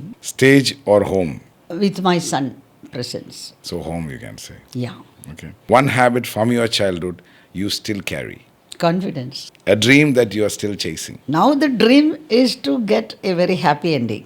Thank you. Thank you so much. നമ്മൾ ലാസ്റ്റ് ഫേസിലേക്ക് കിടക്കുകയാണ്. ശ്രീദേവി അമ്മയ്ക്ക് കഥകളിയെ പറ്റി എന്താണ് പറയാനുള്ളത്? കഥകളിയെ പറ്റി പറയാൻ വെച്ചാൽ നമ്മുടെ മുഖമുദ്രയാണ്. പിന്നെ കഥകളി പദങ്ങൾ ഞാൻ കുറച്ച് എന്നെ ആശാന്മാരെ പഠിപ്പിച്ചിട്ട് ഞാൻ ചെയ്തിട്ടുണ്ട്, അവതരിപ്പിച്ചിട്ടുണ്ട് സ്റ്റേജിൽ. ഒരു കോമ്പറ്റീഷനൊക്കെ പോയി ചെയ്തിട്ടുണ്ട്. കഥകളി എന്ന് പറഞ്ഞാൽ നമ്മുടെ ഒരു മുഖമുദ്രയാണെങ്കിലും അതിൽ വളരെ ഇലോബറേറ്റാണ് ഓരോരോ ക്യാരക്ടേഴ്സും. അതിൻ്റെ ഒരു സ്പെഷ്യാലിറ്റി വേറെ ഒരു ഡാൻസ് ഫോമിനും ഉണ്ടാവില്ല. കാരണം അത്ര ഇലോബറേറ്റ് ആയിട്ട് വെരി വെരി ഡ്രമാറ്റിക് കഥകളി. ഒരു total entertainment plus you gain lot of knowledge. എല്ലാം പുരാണ കഥകളല്ലേ. അപ്പോൾ ഓരോ ക്യാരക്ടറിനെയും എങ്ങനെയായിരിക്കും അവരെന്ന് നമ്മൾ ഇരുന്ന് അതുപോലെ രാവിലെ വരെ കണ്ടിരിക്കില്ലേ കഥകളി. കഥകളി വെറുതെ സ്റ്റേജ് മുന്നിൽ കളിക്കണമല്ലല്ലോ. വൈകുന്നേരം അങ്ങോട്ട് തുടങ്ങിയാൽ പിന്നെ രാവിലെ വരെ കഴിപ്പിക്കലല്ലോ ഒരു ഇത് കഴിയുള്ളൂ. അതാണ് കഥകളിയുടെ വിശേഷമായിട്ട് എനിക്ക് തോന്നുന്നത്. വെരി കളർഫുൾ, കുട്ടികളെയൊക്കെ ഒന്ന് അട്രാക്ട് ചെയ്യാൻ പറ്റിയത്. ചെറുപ്പക്കാർ കുട്ടികളെ ഇതൊക്കെ പഠിപ്പിക്കണം. ചെറിയ കുട്ടികൾ കഥകളിയൊക്കെ കാണണം. നമ്മുടെ സ്കൂളൊക്കെ ഇപ്പോഴും ഉണ്ടോ? അല്ല, ആ സ്കൂൾസൊക്കെ ഇപ്പോൾ എല്ലാം ഇപ്പം ഈയിടെ ആയിട്ട് അങ്ങനെ വൈൻഡപ്പ് ചെയ്ത് പോകണം. ഇപ്പോൾ ഈയിടെ. കേരളത്തിൽ ഏകദേശം 2000-ഓളം CBSE സ്കൂൾസ് മാത്രം ഉണ്ടെന്നാണ് പറയുന്നത്. ഓ, അപ്പം മാത്രമല്ല ഇന്ത്യയിലാണ് ഏറ്റവും കൂടുതൽ ഹ്യൂമൻ റിസോഴ്സ് ഉള്ളത്. ആ, ഇന്ത്യയിൽ ഓരോ കുട്ടികളും പഠിച്ചിറങ്ങുന്നത് എങ്ങനെ സമ്പാദിക്കണം എന്നുള്ള ചിന്താഗതിയോടുകൂടിയാണ്. So they become very liable. കാരണം അവരിലുള്ള ഒരു ഇൻവെസ്റ്ററെയോ അവരിലുള്ള ഒരു ആർട്ടിസ്റ്റിനെയോ അവരുടെ സ്കില്ലിനെയോ ഒരു ഓൺട്രപ്രണർഷിപ്പിലേക്ക് കൊണ്ടുവരാൻ പറ്റുന്ന രീതിയിലുള്ള ഒരു റിസോഴ്സുള്ള രാജ്യമാണ് ഇന്ത്യ. അതെ. അതിന് റെഫറൻസ് ചൈനയാണ്. കാരണം ചൈനയിലെ ആൾക്കാർ എല്ലാം ഫെസിലിറ്റേറ്റ് ചെയ്ത് കൊടുത്തതിൻ്റെ അടിസ്ഥാനപരമായി അവിടെ കാണുന്ന ഒരു ലൈഫ് സ്റ്റൈല് ഇവിടെ നമ്മൾ ഓരോ ഇൻഡിവിജ്വലിലും കൊണ്ടുവരാൻ പറ്റും. ഇന്നത്തെ കുട്ടികളിലെല്ലാം ഭയങ്കര പ്രഷറാണ്, പഠിക്കൂ. അതൊരു റോങ് വേ ഓഫ് എഡ്യൂക്കേഷൻ എന്നാണ് എൻ്റെ ഒരു വിശ്വാസം. കാരണം കുട്ടികളിൽ ഉണ്ടാവേണ്ടത് ലൈഫിൻ്റെ സെലിബ്രേഷനും അവരുടെ ലൈഫിനെ എങ്ങനെ എൻഗേജ് ചെയ്യണം, ലൈഫിനെ എങ്ങനെ എൻ്റർടൈൻ ചെയ്യണം എന്നുള്ളതാണ്. കാരണം കുട്ടികളുടെ വിദ്യാസമ്പന്നത അവരുടെ ജീവിതത്തിൻ്റെ ഫ്രീഡമിനെയാണ് ചൂസ് ചെയ്യേണ്ടത്. അമ്മയെപ്പോലത്തെ കലാകാരന്മാരോടും കലാകാരികളോടൊക്കെ ഇരിക്കുമ്പോൾ ഈ കല അവരുടെ ജീവിതത്തിലൊരു സമ്പാദ്യമായി മാറട്ടെ എന്ന് ഞാൻ ആശംസിക്കുകയാണ്. അമ്മ ഒരു ഗൈഡ് ലൈൻ ആവട്ടെ. കാരണം അമ്മയുടെ ഇൻ്റർവ്യൂസ് പലതും കാണുമ്പോഴും ഭയങ്കര ക്ലീശയാണ്, പലതും ഒരു സാഡ് ലൈൻ ഓഫ് സ്റ്റോറീസാണ് സംസാരം. അമ്മ എന്താണ്, അമ്മയുടെ അഭിലാഷങ്ങൾ എന്താണ്, അമ്മയുടെ സന്തോഷം എന്താണെന്ന് മനസ്സിലാക്കാനായിരുന്നു ഈ ഷൈൻ വിത്ത് നാട്. അമ്മയ്ക്കിനി എന്താണ് പറയാനുള്ളത്? ഇനി എക്സ്പ്ലോർ ചെയ്യാം. നല്ല സന്തോഷം, വളരെ നല്ല സന്തോഷം. വളരെ ഡിഫറെൻ്റ് ആയിട്ടുള്ള ഒരു ഇൻ്റർവ്യൂ ആയിരുന്നു. പിന്നെ അത് വളരെ ഇഷ്ടപ്പെട്ടു എനിക്ക്. പിന്നെ എനിക്ക് ഒരു കാര്യം കൂടി പറയാനുണ്ട് പ്രത്യേകമായി. ഇപ്പോൾ ചോദിച്ചില്ലേ എന്തായാലും എംബിഷൻ എന്നൊക്കെ, എംബിഷനിലേക്കുള്ള പോക്കായിരുന്നു. ഞാൻ എൻ്റെ മകളെ പറ്റി ഒരു ബുക്ക് എഴുതിയിട്ടുണ്ട്, എൻ്റെ മകൾ മോനിഷ. അത് ഫസ്റ്റ് എഡിഷൻ കഴിഞ്ഞു, സെക്കൻഡ് എഡിഷനിലേക്ക് വന്നു. അത് വലിയൊരു സക്സസ്സാണ്. ഒരു 15 ഡേയ്സിലാണ് ഫസ്റ്റ് എഡിഷൻ തീർന്നത്. അപ്പോൾ അതിൻ്റെ സെക്കൻഡ് മാതൃഭൂമി ഇപ്പോൾ ഇറക്കിയിട്ടുണ്ട്. അതെൻ്റെ ഒരു വലിയൊരു ദൗത്യമായിരുന്നു ജീവിതത്തിൽ. അത് കഴിഞ്ഞതിൻ്റെ ശേഷം ഉള്ള ആദ്യത്തെ ഇൻ്റർവ്യൂ ഇതാണ്. ഇത്രയും റിലാക്സ്ഡ് ആവാൻ കാരണം I am relieved in my life. അതുകൊണ്ടാണ് എനിക്ക് ഇത്രയും സംസാരിക്കാൻ പറ്റുക. ഞാൻ റിലീവ്ഡാണ്. ആ ബുക്ക് ഞാൻ ഇറക്കിയോ, ഞാൻ എൻ്റെ മകൾക്ക് വേണ്ടി എന്തോ വേണ്ട കാര്യം ചെയ്ത് തീർത്തു എന്നുള്ള ആ ഒരു റിലാക്സ്ഡ് അല്ല, റിലീവ്ഡാണ് ഞാൻ. അപ്പോൾ ഇവിടുന്ന് അങ്ങോട്ട് ഇപ്പോൾ പറഞ്ഞ മാതിരി ഇനി ഞാൻ എന്നെ എക്സ്പ്ലോർ ചെയ്യാൻ പോവാം. Very good. മനസ്സിലായില്ലേ? മോഹിനിയാട്ടത്തിൻ്റെ കാര്യം പറഞ്ഞപ്പോൾ ഒറ്റ കാര്യം കൂടി പറഞ്ഞ് നിർത്താം. ഇതിനൊരു വലിയൊരു തെറാപ്യൂട്ടിക് എഫക്റ്റ് ഉണ്ട് ഈ ഡാൻസിന്, ഈ പ്രത്യേകിച്ച് മോഹിനിയാട്ടത്തിന്. അതിൻ്റെ ഒരു സാക്ഷിയാണ്, അത് അനുഭവിച്ച ആളാണ് ഞാനിവിടെ കൊച്ചിയിൽ ഫൈൻ ആർട്സ് ഹാളിൽ ഗാന്ധാരി വിലാപം എന്ന ഒരു ഡ്രാമ അവതരിപ്പിച്ചു കുറച്ച് കാലം മുമ്പ്. Mohiniyattam, dance ballet. അന്നാണ് എനിക്ക് ആ ഒരു പ്രോഗ്രാം കഴിഞ്ഞതിൻ്റെ ശേഷം, അത് പല ദിക്കിലും ഞാൻ റിപ്പീറ്റ് ചെയ്തു. സ്റ്റേജിൻ്റെ മുകളിൽ ഒരമ്മ 100 മക്കളുടെ ശവശരീരങ്ങൾ കണ്ടിട്ട് കരയണതാണ് യുദ്ധഭൂമിയിൽ, കുരുക്ഷേത്ര യുദ്ധം. അപ്പോൾ വ്യാസൻ പറയുന്നതാണ്, ഇത് തുഞ്ചത്ത് എഴുത്തച്ഛൻ്റെ മഹാഭാരതത്തിൽ നിന്നാണ് എനിക്കിത് കിട്ടിയത്, ഈ സംഭവം. അതിലത്തെ സ്ത്രീപർവം. അപ്പോൾ അതിൽ നിന്ന് ഇത് കരഞ്ഞു കഴിയുമ്പോൾ ഈ 100 കുട്ടികളുടെ ശവശരീരങ്ങളാണ് കാണാൻ പോണ ഈ അമ്മ. കണ്ണ് അപ്പോഴാണ് അഴിച്ചോളാൻ പറയുന്നത്. ഈ കണ്ണ് കെട്ട് അഴിക്കാൻ പറയുകയാണ് വ്യാസൻ. ഭഗവാൻ പറഞ്ഞ് അതനുസരിച്ച് പോയി കണ്ട് ഓരോ കുട്ടീനെയും കണ്ടിട്ട് ഉറക്കം നിലവിളിക്കുക. അവസാനം ദുഷ്ടനായ മൂത്ത മകൻ, ഉണ്ണീ മകനെ ദുര്യോധന എന്ന് പറഞ്ഞാൽ നിലവിളിക്കണേ. അപ്പോൾ ഒരമ്മയ്ക്ക് ഒരു മകൻ എത്ര ചീത്തയാണെങ്കിലും എത്ര ദുഷ്ടനാണെങ്കിലും ഉണ്ണീ മകനാണ്, അല്ലേ? അതേമാതിരി 100 മക്കൾ പോയിട്ടോ അമ്മയുടെ ദുഃഖം, ഒരു കുട്ടി പോയാലും അമ്മയുടെ ദുഃഖം ഒന്ന് തന്നെ. പിന്നെ ലാസ്റ്റ് പറയാനുള്ള war and violence always effect the women and children, അല്ലേ? എവിടെ നമ്മൾ എവിടെ കലാപം ഉണ്ടായാലും നമ്മുടെ സ്ത്രീകളും അതായത് നമ്മൾ അമ്മമാരും കുട്ടികളുമാണ് അനാഥരാവണ. അച്ഛൻ മരിച്ചവർ, ഭർത്താവ് മരിച്ചവർ, മകൻ മരിച്ചവർ, സഹോദരൻ മരിച്ചവർ നോക്കും, പെണ്ണാം ആണ് ബാക്കി കിടക്കണം, കുട്ടികളും. അതും 2 മെസ്സേജായി, ഇല്ലേ? അപ്പോൾ ഇത് മുഴുവൻ ഞാൻ കരഞ്ഞു തീർത്തു. ഈ 100 കുട്ടികളുടെ ഈ ഗാന്ധാരിയുടെ വിലാപം കരഞ്ഞ് ഞാൻ അന്നാണ് പിന്നെ എന്നോട് ചോദിച്ചത്. അതാണ് ഞാൻ ശരിക്കുള്ള ആൻസർ പറയേണ്ടത്. ശരിക്കും അവിടെയാണ് ഞാൻ പിന്നെ 2ാമത്തെ ഫേസ് എൻ്റെ മകളുടെ കഴിഞ്ഞിട്ട് 2ാമത്തെ ഫേസ് അവിടെ നിന്നാണ് ഞാൻ രക്ഷപ്പെട്ടത്. കാരണം അത്രയും ഞാൻ കരഞ്ഞപ്പോൾ കംപ്ലീറ്റ് ബോട്ടിൽ ഇതൊക്കെ ഒരു ആർട്ടിസ്റ്റിനോട് ഒരിക്കലും പറയില്ല stop U crying. When you are on the രംഗത്ത് സ്റ്റേജിൽ nobody will tell you stop, because she's acting എന്ന് വിചാരിക്കുക അല്ലേ. വീട്ടിലിരുന്ന് അതേ അമ്മ കുറേ ദിവസങ്ങൾ കരയുമ്പോൾ എന്താണ് എപ്പോഴും കണ്ണീരും കവിഴും അല്ലേ. Very true. കലയാണ് ചേർത്ത് പിടിച്ചത്. അതെ, അതാണ് രക്ഷിക്കും നമ്മളെ. രക്ഷിക്കും. താങ്ക് യു അമ്മ, താങ്ക് യു സോ മച്ച്. ആ പുസ്തകം എനിക്കൊന്ന് കാണാൻ കഴിഞ്ഞത്. പുസ്തകം മനീഷയുടെ അത് ആദ്യത്തെ എഡിഷൻ ആണത്. എൻ്റെ മകൾ മനീഷ. ഇത് മോനിഷയെ പറ്റി മോനിഷ മലയാളത്തിൻ്റെ മോനോലിസ എന്ന് പറഞ്ഞിട്ട് ഡോക്ടർ ഇത് എഴുതിയത് ഞാനല്ല, ഇത് എഴുതിയത് വിജയകൃഷ്ണൻ എന്ന് പറഞ്ഞ അദ്ദേഹം എഴുതിയതാണ് അതിനെപ്പറ്റി. മോനിഷയുടെ പിക്ചറുകളും എല്ലാം കണ്ടതിന് ശേഷം വീണ്ടും അവളുടെ വർക്കിനെ പറ്റി വിലയിരുത്തിയ പുസ്തകം ഇത് മോനിഷ മുഴുവനും. മോനിഷയുടെ ജീവചരിത്രം തന്നെ പറയാം എൻ്റെയും. എൻ്റെ മകൾ മോനിഷ. വായിക്കും, വായിച്ചതിന് ശേഷം എൻ്റെ അഭിപ്രായം പറയുന്നതായിരിക്കും. ഒരുപാട് ഇഷ്ടപ്പെട്ടു കാരണം ഞാൻ ഏറ്റവും ഇഷ്ടപ്പെടുന്നൊരു കലാകാരിയാണ്. പ്രത്യേകിച്ച് എൻ്റെ ഫേവറേറ്റ് മൂവിയാണ് കമലദളം, അതേപോലെ തന്നെ സർഗം. പക്ഷേ കമലദളമാണ് എനിക്ക് കൂടുതൽ ഇഷ്ടം. കാരണം ഞാൻ ആർട്ട് ഫോംസും ഡാൻസ് ഫോംസും ഒക്കെ എനിക്ക് ഭയങ്കര ഇഷ്ടമാണ്. That was very nice talking to you and it's a very very lovely section. I really ഈ session I really enjoy. Please convey my love to Asha Ravit, who made this possible. She is a lovely lady. Yes. A lovable sister of mine. And thank you so much for such a grace evening. Thank you so much, Ma. Thank you. Thank you. Some people don't just live. They leave behind something that lives forever. Through your art, your strength, your journey, you have shown us what it truly means to rise. Thank you for not just sharing your story, for making us feel it. Thank you, Ma. Thank you so much for being here. Thank you for coming to Shine with Nalan.